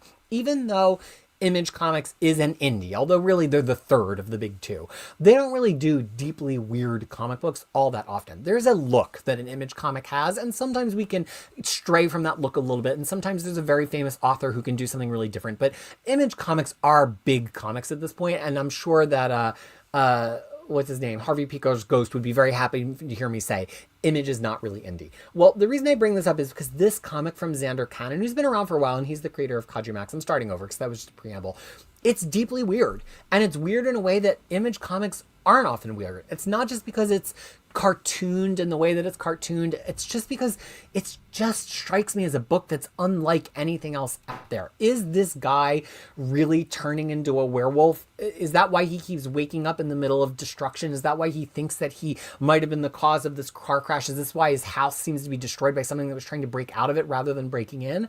And what's going on with the colors in this world? The whole book is black and white, but glasses are always red. And then now when we go to this optician's office, all of his stuff is red, but very few things in the world is red. And on Xander Cannon says there's some meaning to that. I'm so interested in that. And I'm just interested in this idea that this guy is so afraid that he's become a monster that he's almost not able to objectively engage with the facts of what's happening around him to like try to figure out the why of it. And so he's so afraid that he actually assaults a police officer, so they'll lock him up and lock up overnight because he's afraid that he's turning into a werewolf every time he goes to sleep. But that might not actually be the case. I'm just so invested in this. I know for the first issue, I said that I was really scared that it was a little too slow and a little bit too weird, and that it wasn't maybe going to find an audience at Image fast enough. But I just think it's so different and so unique that I hope that people are responding to it the way that I'm responding to it, because I just find it so intriguing and so different than anything else I could compare it to.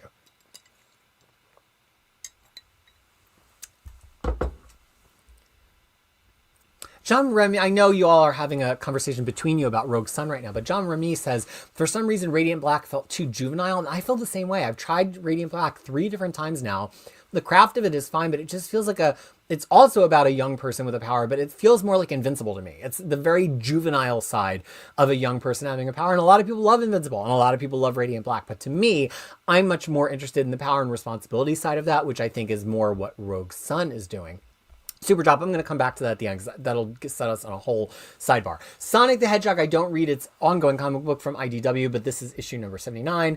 I did read the final issue of Dan Slott's Spider-Boy, and I said so much mean stuff about Dan Slott in the last episode. Now I get to see some positive things about it. This book is an all-timer. From beginning to end, it was great. One day we'll get a Spider-Boy omnibus that has these 20 issues and maybe the introduction of him from the other Spider-Man series from 2023, and it will be readable, and rereadable. This issue deals with the fact that Spider-Man really doesn't want Spider-Boy to be his sidekick. Spider-Man doesn't think there's any place in the world for little kids as a hero, and this is still the fallout for him getting involved with a fight with Mr. Negative last issue. And so there's this very funny sequence where Spider-Man's like, I'm going to tell you what an average Spider-Boy adventure usually goes like. And he basically talks about him like trying to go do something good, but then getting distracted in the middle of it. And the reason that Spider-Man is telling the story is he's telling it to Daredevil, because in that amazing arc of Spider-Boy with Daredevil, Spider-Boy gained the support of this ninja clan that basically will be at his beck and call. And Spider-Man's like, not only is this kid too young to be a superhero, but he's definitely too young to have a ninja clan at his beck and call.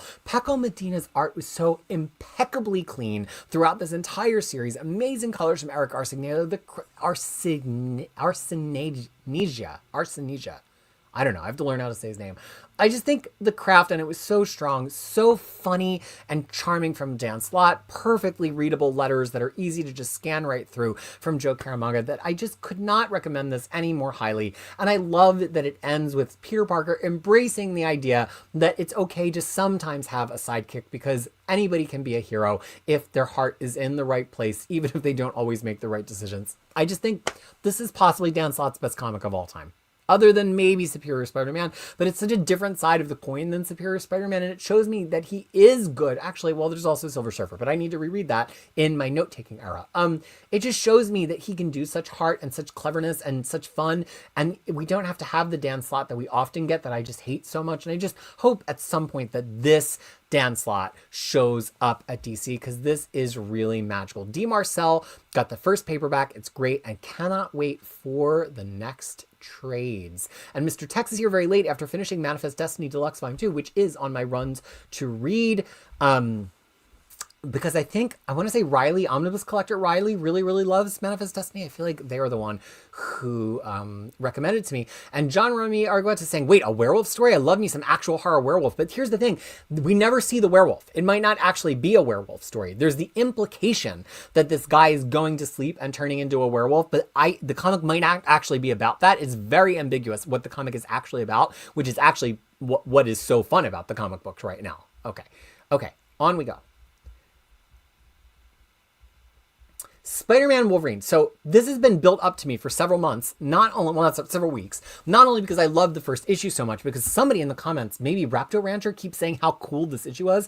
So maybe it got a little bit too built up in my mind due to myself and by other people. It's written by Mark Guggenheim. It's art from Carrie Andrews, who's quite the chameleon, colors from Brian Reber, and letters from Travis Lanham, because I did not like this. I just didn't think the art was very good. If you're going to do a full issue fight, here's the thing, not good. Let me try to give you some nuance, right? I think Carrie Andrews is a chameleon. Last issue, he was very much drawing from Todd McFarlane and Eric Larson from 90s Spider-Man. Here, he pushes that almost to an extreme. It actually looks a lot like a Marvel versus Capcom, with these very big rounded figures that are still based on that 90s version of Spider-Man arc. And honestly, for a issue long fight between two characters, is it the worst thing to be referencing the art of Marvel versus Capcom? No, honestly, in the middle of this, I was so bored by the fight that I put it down, picked up my Switch, and looked at how much the Marvel versus Capcom collection was in the Switch store and almost bought it. But then I remembered I was reading a comic book. I love the motivation for this fight because it has a reason for Spider-Man to be really angry. And so we're seeing him fight Wolverine in a way that he normally wouldn't. wouldn't. There's no quips and there's no thwips, but I'm not mad about it because he's got a reason to be as angry as it is, but it's just an issue of fighting, and the fighting often is so hard to follow because of the way that Carrie Andrews is making everything so big and bulbous in every panel that a lot of times I had to just give up on trying. Like Spider-Man here he's doing a split. The sole of his foot is facing the same way as his head. His other foot's back there. So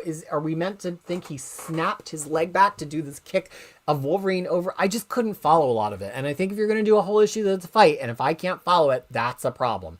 Now we come to my Marvel pick of the week. Funny how they were back to back.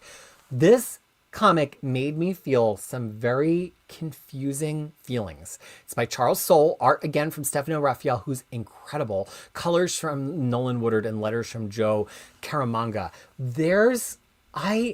So look, this starts with a beat that I thought was kind of boring or not interesting, which is that Kylo Ren has taken over Naboo. And he declares himself the king of Naboo. But then, at the same time, he's going down to Naboo as basically a costumed superhero to try to rile up the rebels of Naboo to fight against his own occupation.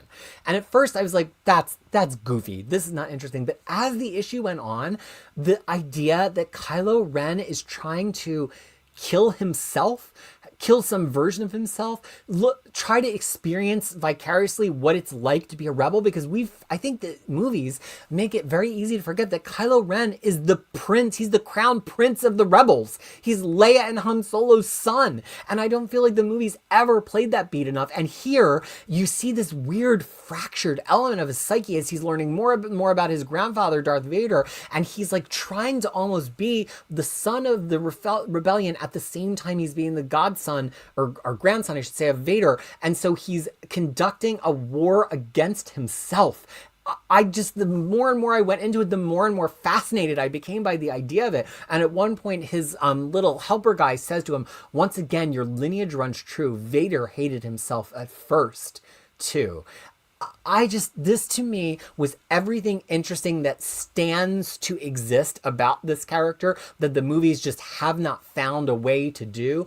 I am addicted to this book. I think Charles Soule, issue number 3 notwithstanding, because I didn't like that issue, is just doing such an amazing thing, and he has such incredible artistic collaborators. This is a must read in the current Star Wars line. I'm so excited by it. Speaking of the Star Wars line, this is the penultimate issue of Star Wars The High Republic Adventures, issue number 19. And as we know, I just have a soft spot for Harvey Talabel's art, and I think that this is written in a very charming, loving way from Daniel Jose Older that makes it easy to fall in love with all the various younger Jedi that exist on the fringes of the continuity of the main High Republic series, which has been from Marvel and which has sucked quite thoroughly. This is colored by Michael Attia and lettered by Tyler Smith and Jimmy Betancourt. I will say that this one was just a little busy to me. The pages are a little busy and there's so many different characters, but what I will always say about this, and I know I'm tired of saying it, probably as tired as you are of hearing it, is that even if you never know any of these characters' names, even if you never know their relationships to each other, Older and Talabel sell their love and their commitment to being a Jedi in a way that no other Marvel book has done in the past 10 years of Star Wars. And every issue I come away loving this book, even if I could not tell you what the hell happened or any of the characters' names. There's a new Netflix Stranger Things series. It's Tales from Hawkins 2, and it's actually not even written by Jodie Hauser. Is that even allowed? But I'm not reading it, although I'm very excited for the last season of Stranger Things. We come now to Superior Avengers. Interesting, 2 consecutive weeks in a row, Steve Fox had the full Avengers team of Jed McKay's Avengers as guest stars in one of his books. Fantastic cover here. Love this. Although I don't know how useful it is to put 2 characters not in this book on the cover of this book. This is by R.B. Silva, of course, who's the artist of the main One World Under Doom event. This book, once again, I think it's working almost despite itself, because the mystery that Steve Fox set up about these superior Avengers that are from the future, a future that Doom is still the ruler in, and they've come to our past to make sure that continues to be the case, or did they, is so interesting. I love the use of Kyle Holtz to draw the future stuff, and the future stuff that we see for the future Killmonger is so interesting here. I think the thing that worked for me a lot in this issue is that even though we're facing this team off against the Avengers, much like in the New Champions issue a couple weeks ago from Steve Fox, he uses the fight with the Avengers to kind of deepen our understanding of a couple couple of these characters, though not all of them. The fight itself is drawn incredibly well from Luca Maresca. I really enjoyed the art from them, as well as the colors from Mattia Ikono, and this is lettered by Corey Petit. I just think it's really interesting. Like, I'm hooked. I'm very hooked. Now, I do have some question about why this fight between the Superior Avengers and the Avengers is happening, because so far all of the One World Under Doom books have been very good at happening at that exact point in where we are in One World Under Doom in the week they came out. This feels like it had to have happened before the fight that the Avengers have with Dormammu and Doctor Doom, because at that point they're kind of on his side, but this is with them kind of trying to fight against the Superior Avengers, who are Doom's Avengers. So I don't know if it adds up in the timeline. Events you never know until they're over. But I find this very interesting, and this seems like, much like Red Hulk, it's going to continue pretty deep into the run of One World Under Doom, which makes me think this is going to have more to do with the ending of One World Under Doom than a lot of these other miniseries, and I just find it pretty compelling. I mean, Steve Fox, he's king of the thankless tasks of having to introduce a bunch of characters nobody's ever heard of before and making us like them, and here I think he's succeeding. Now we come to Superman by Joshua Williamson. This is issue number 27, part of the Summer of Superman.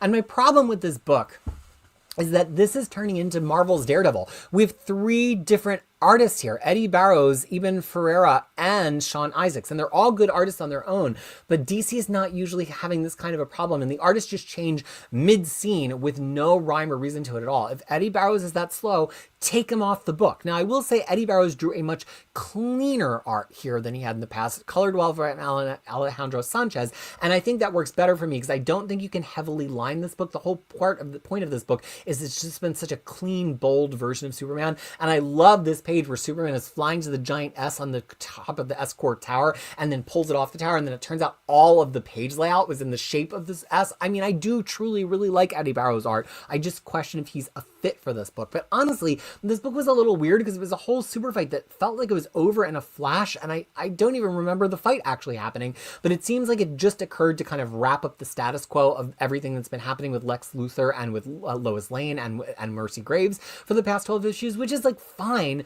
but I feel like we've lost the quality that has made this such a remarkable best ever Superman book that we had for the first year and a half. So I'm hoping we can get over this need to switch artists multiple times in the middle of the same issue. I'm hoping that the stuff that we're pushing into with Doomsday and with the Legion of Superheroes from the future is going to be interesting, but this went from a regular top 10 book for me to a real also ran at DC, and I'm not sure if it's a Joss Williamson story problem or if it's an editorial coordination of artists problem or if it's a little bit from both columns. I don't read Teenage Mutant Ninja Turtles Saturday Morning Adventures, issue number 26. I did not read Territory, although I did briefly look it up, and it does have a very cool cover. This is number 5, the end of that story. I did read The Thing number 2. This is a limited series, a retcon series set in the past by Tony Fleeks with art from Justin Mason, colors from Alex Sinclair, and letters from Joe Caramagna. This whole issue is pretty much just the comedy of what would happen if Bullseye tried to fight the Thing.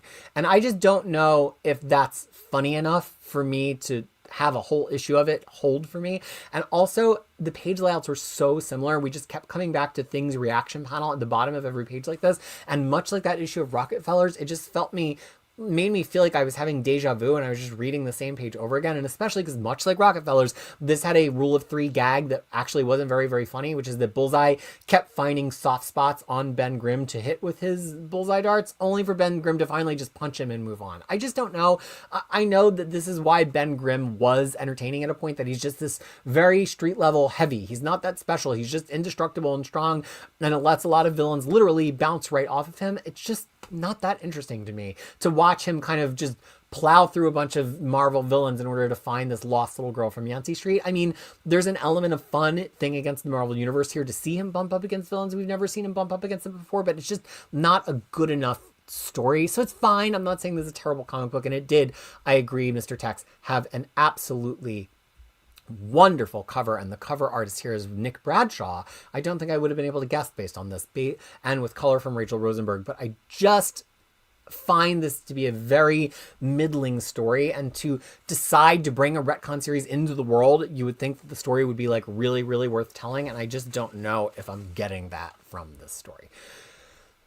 Here's some him getting into a cab. Funny stuff. Thing fitting into a cab. I didn't read Tiffany and Charlotte on Another World, because again, Antarctic Press, I cannot find where to get it digitally. So I also did not read Tomorrow Girl Meets Megaton Man, but I do know Megaton Man as like an indie superhero property that I am already familiar with, which made me really interested to read this. Why isn't it available digital? I don't know. Here's another comic. You know what? Maybe I've learned something earlier. Maybe this is for somebody other than me. But the thing is, you would think it would be for me, because I love comics all about female protagonists, and I love a little bit of misandry in my comic book. Let's be mean to the men in the comic book. I can get into that. This is created and drawn by Alice Darrow, with interior and colors by Hugo Blanc, and letters from Frank Sedovic, and first of all, I usually really like Frank Sedovic's letters. He's the letterer on Batman Dark Patterns. This just does not work for me. The whole issue is in this pink, black, and white color, which I think is really interesting. But on that, to just have these letters directly on the background is so contrasty that you cannot read the letters. Even when you've got it on her mostly black hair, it's hard to read, but especially if you're putting it over this pink and black landscape, it's just unreadable. It's not the right choice. You've got to put it in a box, or put a thicker stroke or a thicker shadow on it, and maybe make the stroke and the shadow not black. Since you know there's no other comic color that's going to be used in the comic book, maybe make it like a dark purple or something. But it just didn't work for me. And then the whole point of this was supposed to be that like we're in a world where the men have totally taken over. So how's that different from the current world? And so the women are being kind of just treated as, you know, like useless slaves. But here the women are rebelling against the men. And it just feels like it wasn't a straight up dystopian thing. It wasn't like Lazarus, and it wasn't funny, but I got the feeling it was supposed to be funny. And again, I'm all for big thick ladies beating on a bunch of sexist men, but it just never really made me laugh. There was something cool and indie about it that I enjoyed, but I just didn't. There's nothing about it that would bring me back to the story. And again, the letters are very hard to read. Okay, now we come to Ultimate Spider-Man.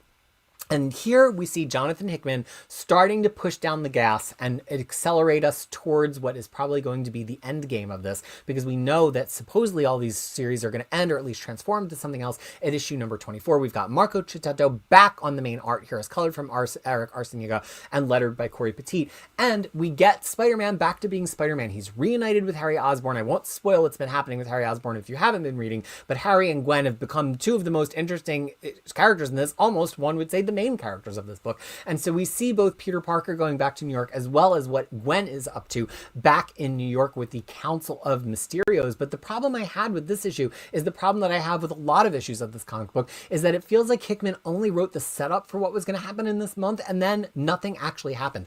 Wouldn't it be a funny gag if we get to issue number 24 and the reveal is not that this series is going to continue, but that Hickman or somebody else is going to go back and write the whole arcs of things that happened after each kind of introductory moment in each of these issues that happened once per month? That would be very cool to me, because once again, I just feel like we got a lot of people getting onto planes and having meetings and swinging into apartments, and then just when all the tension was ratcheted up, this issue ended. And that's what this whole comic book has been for me. And this is the one book in the Ultimate Universe that I'm just hanging on with my fingernails trying to enjoy, because Marco Cicchetto is one of my favorite artists, and I love Hickman doing really kind of family-oriented, fully rounded characters, and he's doing it the best here that I think he's done since Fantastic Four. But the pace of this book is just very hard for me.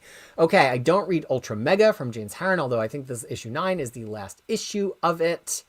Oh, Kane says that they advise that Ultimate Comics will be continuing past issue number 24. We'll see.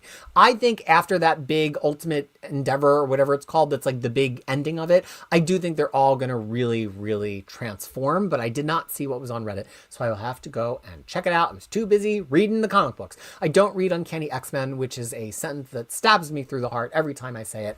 Undiscovered Country, I read the first arc of when it first came out back in 2019. It's a co-write between Scott Snyder and Charles Soule with one of my favorite artists on it, Kamunkoli, and it's about a dystopia United States, very similar to Lazarus in a way, but it's the United States that sealed itself off from the rest of the world, and so some people go back to the United States and find their way in, and they kind of go on an adventure that takes them in a spiral around the United States to try to get to the center, the heart of America. I was not that impressed with the first arc in the way that I'm often not impressed by Scott Snyder books, but the book has lingered in my memory for quite some time, so I do think I might want to catch up on this in time to read this final arc, because this is the final arc back after a long, long hiatus. Maybe I'll like it after the first arc, or maybe it'll be a little bit too weird. I've already dropped The Mummy from Faith Erin Hicks. This is the last issue of her YA-style adaptation of the Universal monster story. I did read Vision and the Scarlet Witch. It's written by Steve Orlando with art from Lorenzo Tomato, who I've really grown to love, colors from Ruth Redman, and letters from Travis Lanham. The thing I'll say about this is it felt like Steve Orlando he's developed such a feel for Wanda that it no longer feels like I'm reading a Steve Orlando comic with Wanda. It feels like I'm just reading a Scarlet Witch comic, which is very, very cool. Because Steve Orlando has been toiling away in the comic industry for a while, and I'd say his legacy is a legacy of overwriting. He puts too many words on the page, he puts too much explanation in every character's mouth, and the characters just never breathe. And the thing that I've loved about his writing of Wanda is that he's found a way to make her breathe, and part of that is by having this second-person narration that he always does that really lets him make an authorial comment on the work, which I think saves him from all the over-explaining. However, bringing Vision into the story, unfortunately, just means that now Vision is doing all of the over-explaining. This was leaden to me. I really liked the first issue. I just could not find a way to vibe with this issue. And I know I've had a lot of don't vibe withs in a row. I was looking at my numbers for this week. My rating trend this week is kind of like, wow, this might be great. Oh my gosh, I'm loving this week. Loving. And that happened like right into like the M's or the N's, and then things just kind of like plummeted towards the end here. I don't just think I was tired, because I did like one of the later issues, but this, it was just too full of talk to me, and I just feel like in trying to make it so talked, he lost sight of the character vision that he was just starting to get his grasp on the first issue. But of course, great art here from Lorenzo Tomato. Love this splash of Scarlet Witch. Love Scarlet Witch deciding to turn somebody they're fighting into a potted plant. I mean, Steve Orlando still is doing really, really well with Wanda. I just don't know if I trust his feel for Vision. It was a very nice way for me to say that Orlando's legacy in comics is mid. Thank you, John Remy. Look, I'm rooting for everybody. I'm rooting for good comics, okay? Here's taking the place of my review for Uncanny X-Men. Maybe we should just see if I knew it was earlier and I knew One Wheelchair would actually be online this late. I would just have him come on and do a review, and then he could jump on the video and give you 60 seconds. He says, still not amazing, but this arc remains the strongest Gale's book has ever been. Spoilers, it does not last. Oh boy. Well, there you go. Okay, which brings us to the end of the alphabet and the end of our show today with, two more books. Void Rivals frequently has pink covers, so it keeps me hooked. This is a different artist than the regular artist, Connor Hughes, who's filling in from Patricio Del Pesce is the colorist. Russ Wooten is the letterist. Lorenzo De Felici is the cover artist and the regular artist on this book.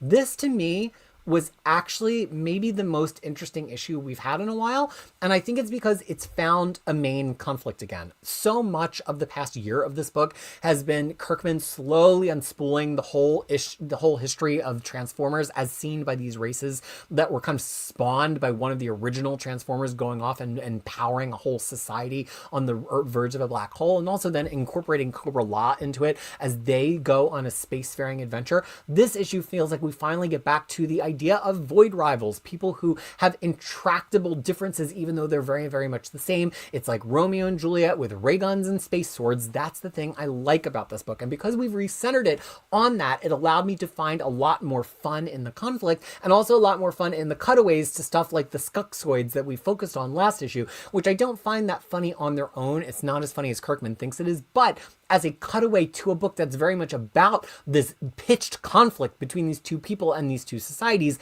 the Skuxoid stuff is the kind of lightweight thing that I want to cut away to. So this book, I've tried to quit it many times and I just can't quite quit it because there is something interesting in it. And I think this issue gets back to that in a way that we haven't really seen since the very beginning of this series, and I enjoyed it. I don't read Power Rangers comic books, so I did not read VR Troopers, but certainly a very, very cool cover here for issue number 1, which brings us to my image pick of the week, which I still am not sure if this or Lazarus was better because they're both such great comic books.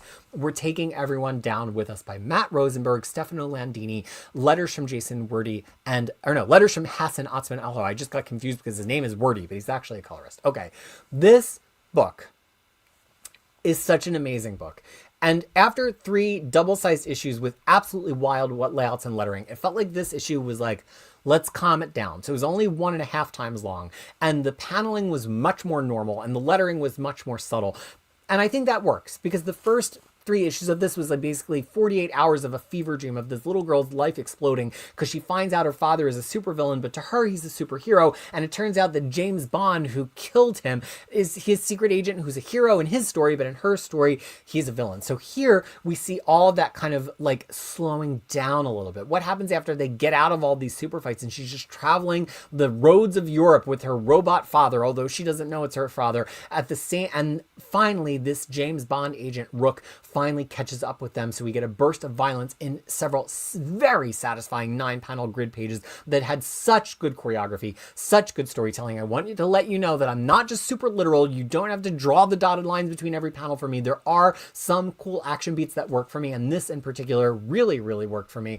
And I continue to love everything about this book. I think the craft of it is so high, and again, it's a story that's not a remix of anything else. Does it sample a little bit of James Bond? Yeah. Does it sample a little bit of Inspector Gadget? Yeah, but this book, I've never seen anybody do this before. And the way that it ends is with a shocking twist that was already very, very telegraphed. But the other thing I really enjoyed about it, and the twist at the end, is it's a book that's not afraid to hurt its characters that we love. And sometimes I'm somebody who loves status quo, so I hate when books slaughter their characters. I hate when they maim their characters. Saga makes me very upset for that reason, but this book from the beginning said this is going to be a story about losing things, and so it's not afraid to harm even the main characters who we know are the central point of the plot. And now I'm starting to wonder that if this is just going to be a total tragedy and everybody's going to die by the end. And then I go back and remind us that the title of the book is, in fact, We're Taking Everyone Down With Us, so maybe that is the direction we're going in. I could not any more highly recommend this book. And then some books at the end of the alphabet I don't read. When I Lay My Vengeance Down Upon Thee, issue number 5. The interior art is very much like this cover art, and I just could not get into it.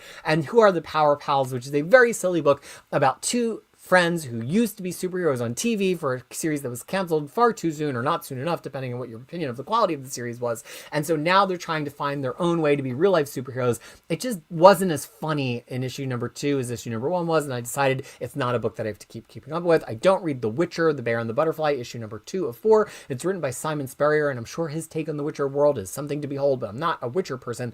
Oh, and then, sorry, I have the interior pages before the cover. We have Wolverine and Kitty Pryde number 3, which is a Chris Claremont retcon series set just after the original Kitty and Wolverine miniseries from the mid-80s. And here's something interesting about this issue, at least interesting to me. Art by Damian Cochero and colors from Carlos Lopez with letters from Ariana Maher.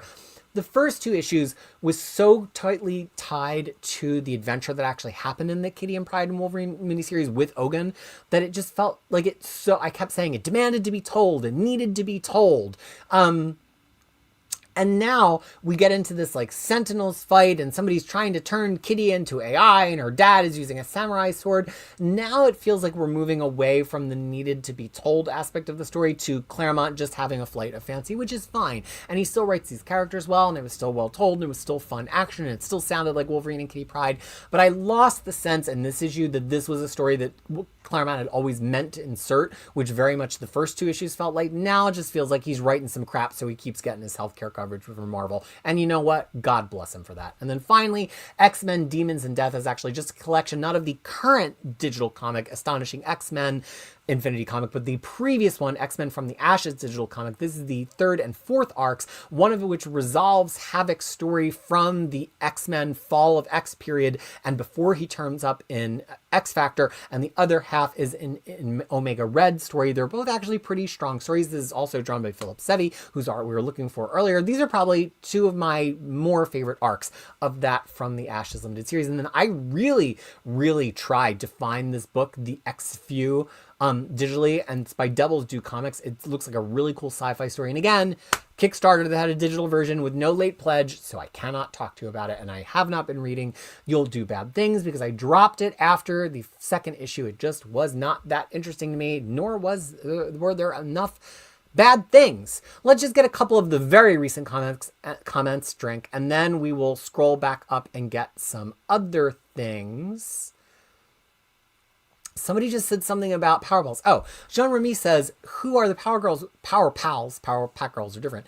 Was fun. Issue 2 is definitely the weakest. Oh, maybe I will read it. Maybe I'll pick it back up then. Because issue 2, I was like, oh, is this all we're going to do? This is just so boring. But if that was kind of the one outlier of weakness, maybe I will go back and pick it back up. Okay, and then I also saw a comment on Wolverine and Kitty Pryde. Once again, the art isn't great, but enjoyed the action. It was fun. Don't know why Claremont has suddenly decided to give Carmen Pryde loads of character development 40 years on. All right, I'm going to scroll up to where we left off in the first break, right before talking about Lazarus, and then we are going to catch up to President, and then it is going to be the end. Lance McNair is saying that he's been planning on getting back to Claremont's X-Men, was following my guide, and was struggling with the Nightcrawler miniseries. Well, here's the thing. You can always skip anything, right, in any read.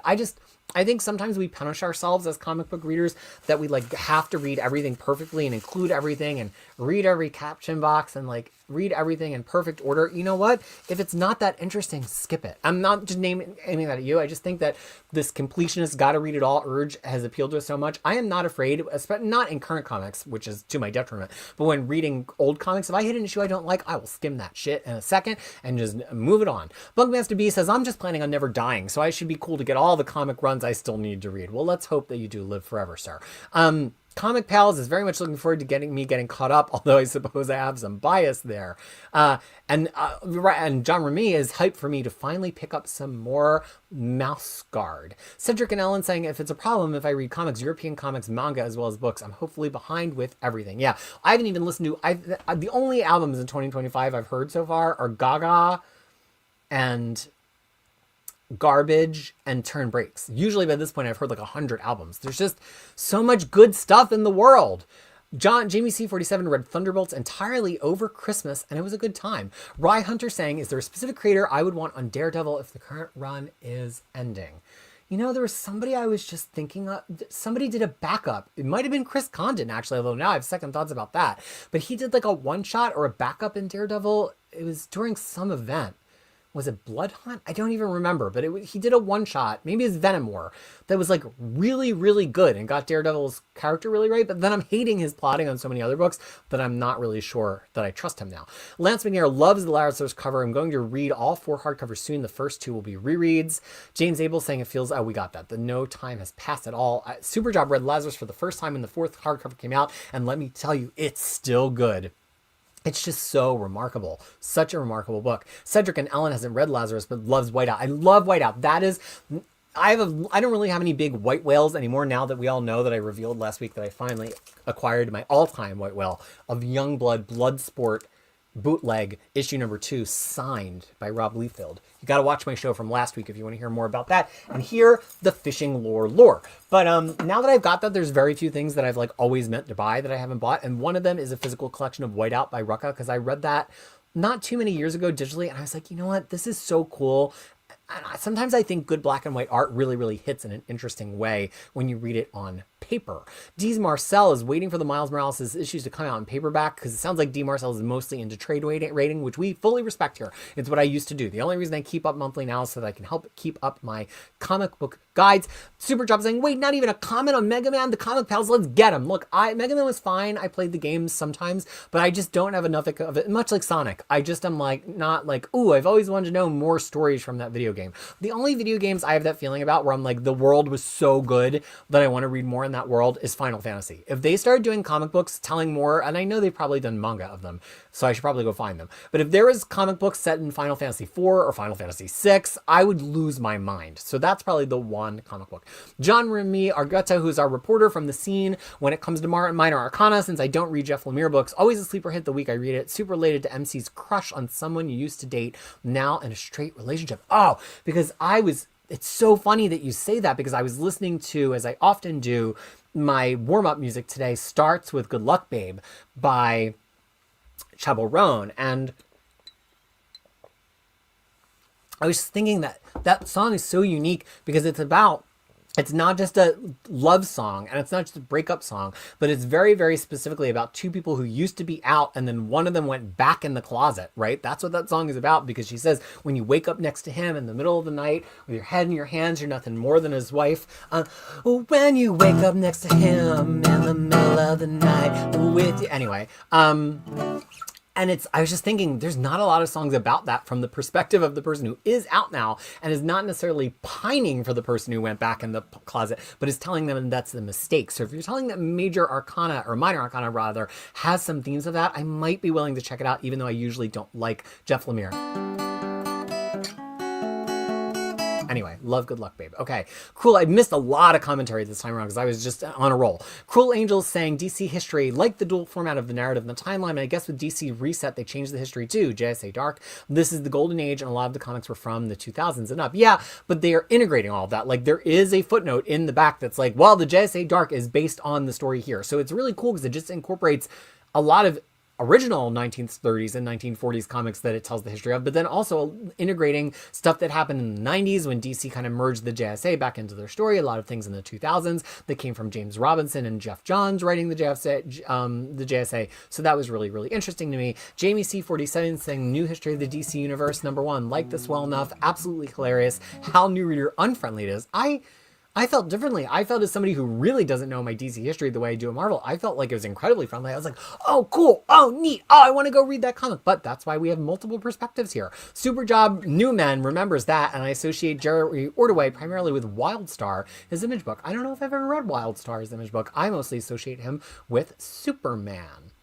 But Ryan Wilson didn't like the Marvel History of the Universe by Wade. Felt like it left out too much. It was too vague. Yeah, I would agree. And the endnotes in that were not as comprehensive. It kind of felt very, like, approximate. But I think that also with Marvel, we're dealing with a history of a universe that is very fully formed and is very well defined. So it's like, we don't need, like, it knows that there's already things out there doing that heavy lifting, so it felt like it wasn't like working for it as hard. So yeah, I would agree. It was a little bit vague. It's still a really cool book. I got it for Kid Crisis, and she loves it because to her, it explains everything. And now she'd be like, ooh, can I read the story where like Spider-Man got the symbiote? Or can I read the story where like she has specific stories now that she knows the story beats because she's read them in there. And I think it's very cool for that reason. Adrian Montana's caught up and thought Mr. Terrific also was very excellent. So, and is glad that it's pick of the week.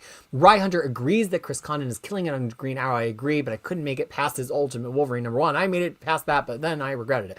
Lance McNair saying, I know that I've mentioned how it's a natural part of the comic reader experience to start with a random issue as opposed to a #1. James Gunn took this mentality with Superman instead of an origin, which I hugely love that approach. I think part of the problems with superhero movies is that so often they all want to do an origin story, when in reality, comic books very rarely start with an origin story. And I think that the superhero movie fans are far enough along now in the evolution of their understanding as consumers of superhero that they know that you don't always have to start with an origin, where I feel like back in 2010, 2012, there's still this idea that every first movie had to be an origin movie. Brendan Riley saying this volume of Green Arrow from Williamson to Condon has been excellent. It really seems to be flying under the radar. I agree. I think it's just so fun. It's so reverent of past Green Arrow stories. I think it's got such good DNA connecting it to Grell that I really think it's a rousing success, and I'm kind of surprised it is not more popular than it has been.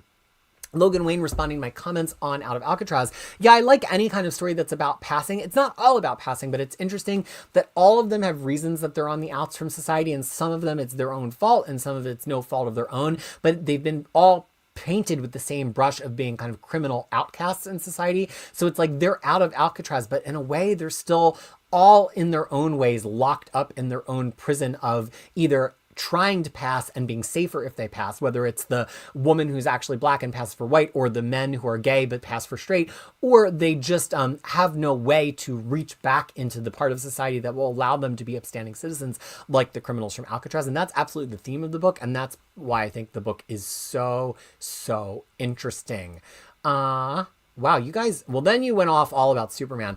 Gunn's humor is hit or miss for me, says Lance McNair. Thankfully, he held back a lot with Superman by his standards, which I'm glad for, because I don't know if we need to watch a Superman movie that's as much about dicks as all of his other work. For me, Superman is the most emotionally sincere movie he's made. I wouldn't mind another director for a sequel, though, who can slow the frenetic pacing down a bit. John Remy Rogue Sun is hitting just right in a way that Rami Black didn't. Oh, and then we got into the story behind that, and apparently Adrian Montanez is familiar with Schmalke, who does the 7 Years of Darkness series, because loved his We Don't Kill Spiders, which I am also not familiar with. And John Remy knows I'm easy. Black and pink on a cover, I'm sold. But I'm not a huge fan of the band Blackpink. They're okay, but black and pink on a cover, I'm gonna like that comic book. Superjob says, I'll tell you that Hellboy was one of my prior read everything projects, and I gave up after a while. Everything's too samey and too slow. When Mignola stopped drawing it, I no longer found it worth it. Well, I will find out if that tops my top comic runs of the world to read list. So I guess we'll find out when I do that video a couple of weeks from now. Let's see any other comments that I did not get. Jean Remy saying, is it Jean Remy or Jean? I'm just saying Jean because I'm imagining you like as somebody who's friends with Gambit, and he's like, Jean Remy. But please tell me if I'm saying it wrong. I'll give Spider-Boy a shot. After reading Superman Unlimited, it completely turned me off from ever reading anything Slott, but those are some high praises. You would never know that Spider-Boy is written by the same human being who is writing a terrible Superman Unlimited book. I feel like Spider-Man versus Wolverine is going to be one of those fake out stories where they tease something big and it ends up being nothing, thus the series being a waste of time. It might be. I mean, I don't know if Marvel has the guts to stick with the big revelation that drove their conflict there. I just don't know if Marvel will let Guggenheim stick it, because it's such a big change to the universe, but it's reflective of something they've done in the MCU, and I could see them saying that, like, you know, they want to bring that kind of element into the book. Let's see if there's any other stuff I want to pull out here. D. Marcel is waiting for Ultimate Spider-Man Volume 3 to come out. I've been waiting a long time now. I don't buy issues anymore. Look, man, I hear you. The only reason I do this is because getting digital issues helps me update all of the guides on Crushing Crisis. If it wasn't for that, there would be no way I was keeping up. I do not like collecting single issues. I will never buy single issues comics again. I just don't want to be responsible for tracking them through my house. Okay, and then we get to some Uncanny X-Men books. Yes, Taking Us Down is one of the books I have been pushing as my favorite. Larry's Library is here. Hello, Larry. Can't wait for Taking Down getting a hardcover. I don't know. Is it getting a hardcover? I thought I saw it was getting a paperback, but it is a very, very, very, very good book. And Ryan Wilson, I think I saw that Tomb Raider Volume 1 is getting like a stealth reprint or like a restock in the fall. I don't know. I don't follow too closely, but I think I saw that. So yeah, if you're seeing it on the aftermarket now, do not pay those aftermarket prices, but maybe get on to your pre-order of Volume 2. And then we get all the way to the Power Pals stuff. And then we're pretty much caught up to the end. So now I'm just going to see if anybody has added anything additional to the conversation, and then we're going to wrap up. Jean Ruby is saying needs to catch up on manga. So behind on Dan. Is it Dan or is it Dan? Okay. And Spy X Family, Crushing Crisis, and The New Cure. I heard that one. Well, that was last year, wasn't it? That's on my top albums of 2024. You can't fool me. Or did they have another new one? Because I loved that one. Jean Remy saying, I also have read the material in those Valiant omnibuses. No, if you watched my secret stream last week, I forget if you were there or not. I have not read the material yet. I did read a little bit of EXO back in the day, and I've read a little bit of Bloodshot. But that's why I was so excited to get them. What if I think it all sucks? Well, hopefully there's another Valiant fan in New Zealand. But actually, just the fact that it is a shared universe from the 90s, that just has a home in my collection no matter what. Same for Milestone, which I'm pointing down here to. Milestone in compendium format. I will always have room in my collection for shared universe from the 90s, even if it is not my favorite thing. One Wheelchair X is looking forward to my review of next week's comics. One X-Men comic that made me contemplate dropping everything. Another was so strong, it restored my hope in the future of X-Men. Nobody tell me which one is which. I just want to be surprised. Kane is informing me that there are Final Fantasy manga and prose novels. I've heard Final Fantasy Lost Stranger is good series to get into. I've not read it myself, but it is on the wish list. Everybody, start putting together your wish list of runs. We could even include novels in there too that you've been dying to read, because I would love it if there's like a fan participation element. I think I'll put a post up that asks you to contribute some of your favorite runs you've always wanted to read before I do that show. So definitely start thinking about yours. Superjob saying, yeah, not many people remember Wildstar. Javier Hernandez, AMA question. Between work, family time, occasionally socializing, CK, and various streams, including this one, how do I find the time to read so much? Do I have any tips on how to read faster and stay focused while reading? My brain tends to go to another place. Sorry, I think I might have credited that to Javier Hernandez because I saw Kane's @ of them just above. So here's the thing. I mean, there's multiple parts of this answer. The first part is I'm not good at all that, right? I sometimes fail. I mean, I haven't put away laundry that I need to put away 3 weeks ago. I haven't been to the pool for a week, so I'm not always good at balancing all of those things. But I think the key with reading comics is you got to figure out what your rhythm is. Like, for me, I'm good at getting into a flow state, but at the same time, I know after about 90 minutes of reading, I'm going to wander away. And so I used to just be like, I'm going to read all day today. It's going to be 10 hours of reading. But actually, because in my spreadsheet where I keep track of all the things that I read, I keep track of how long it takes me to read everything. And also when I started and ended it, and I started to see patterns of like, oh, I only am good at reading like about an hour at a time. I always want a breather after this many books. And I also started keeping track of how long it took me to get through each week of pulls. And because of that, it allowed me to schedule more smartly. So now I know I'm actually preferring to schedule myself like 90 minutes at a time to read, and then schedule some time to have dinner after that, or do something with Kid Crisis after that, or to go on a walk, or to, anything, right? So for me, it was about finding that rhythm of like, okay, but then if there's 60 books and it's going to take me 10 hours to read the 60 books, how am I going to make that 10 hours so I'm not just binging 10 hours? Because I can't actually do a 10-hour binge. It's going to take 20 hours because I'm going to take so many breaks. So how do I actually naturally break that 10 hours across the weekend? But that's when it comes to reading individual books. I love doing a deep dive binge on one series. So part of it too is trying to figure out where can I make room for some binges. Sometimes I think I'm going to start letting some books I'm not as into build up a little bit, like Incredible Hulk, Uncanny X-Men, Ultimate Black Panther, and then I will go back and read them, but I'll read it as a binge because that just goes so much more smoothly for me. So you might see me, now that we made it through 6 whole months of this, I did every single week of comics for the first 6 months of this year, we might see me change tactics a little bit, and some books as I'm not as into, they might not get the weekly treatment. I might just read them at the end of each arc. I don't know. So that is the most I can say for that. Planet 628 says, when I was a kid reading Superman, I thought Jerry Ordway was an older gentleman. Turned out he was in his 20s. Same for me. He just seemed like so accomplished and so like classic that I never believed that he was that young. John Remy saying, I know that I don't read manga, but for inevitable manga evergreen stream, would I consider having some sort of moderator pick and read each of the mangas based only on the pitch? Yes, that might actually be me. Like, I am going to be the moderator, and I think I'm going to read a lot of them based on the pitch. I don't know. Omar and I he's on vacation. We haven't worked out the rules yet. There are some manga that I do have on my list of things that I really want to read. I was looking, actually, Whale Children. Many, many people have told me I would like Whale Children, so that's on that master list of all of the things that I go for. Yes, my name is exactly pronounced like that. Okay, well, there you go. Okay, and no Turok. Well, the thing is, Valiant doesn't have the rights necessarily to the characters that were other characters that were licensed from Gold Key or whoever, but just appeared in the Valiant universe. And so every time they do appear in these books, because they occasionally do, they have to specially get permission. So that's Turok and also Solar, who I really liked Solar back in the day. I think Solar was part of Valiant, right? I'm not making that up. There was another one other than Turok anyway. And so they said in the Kickstarter that they might not ever get to do a whole book of them, but they usually are able to negotiate to have them when they appear in these books.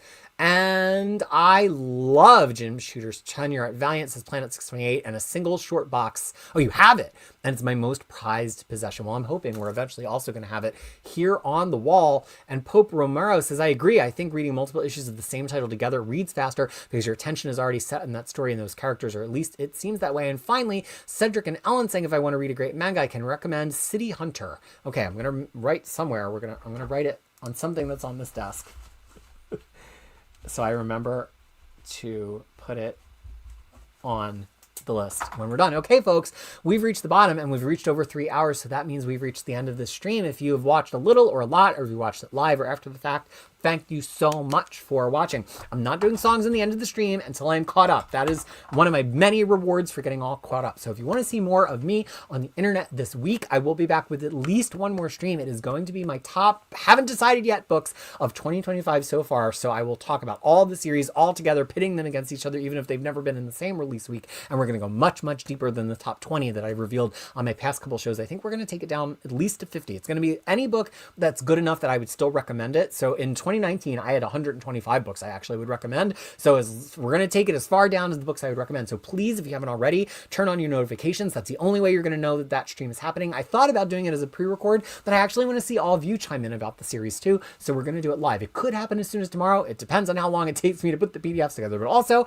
these catch-ups will continue. So there's a chance there's a third stream this week as I crack into the books in July. Now I'm only behind on July 2nd, 9th, 16th, And that's it. This was the day that I should have been doing the July 16th book. So we're getting very close to being totally caught up. And why am I doing all that stuff this week? Because next week I have a show with Omar recapping all of, I think next week. No. 2 weeks from now, I have a show with Omar catching up on all those omnis that have been out. And then I'll be back into jamming at comics and then jamming on comics. Then I'll finally have my chance to appear with the comic pals. So there's a lot of catching up to do in the next 2 weeks. So please turn on your notifications. Please be on the lookout of extra videos from me. Please start jotting down what is in your all-time comic runs wish list, because at some point there will be a YouTube post asking you to chime in with some of your favorites and most wanted reads.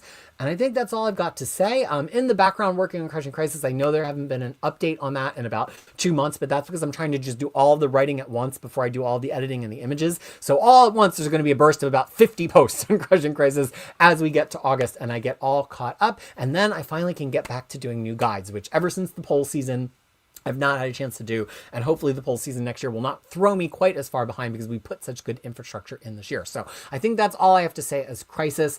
As always, I leave you with the thoughts of be kind to yourself and be kind to others in this world. Trans rights are human rights. Feminism is for everybody. Black Lives Matter. And I don't just say those things because they're catchy catchphrases. I say those things because as real social justice warriors in a world that doesn't have superheroes, it's our job to make sure that everybody's lives feel valued and that they feel kindness, and those catchphrases help us remember the equality that underlies all of that. So go out there and live that and be a superhero for somebody in your own life and for yourself. Until I see you next time, please don't have a crisis unless, of course, it's me.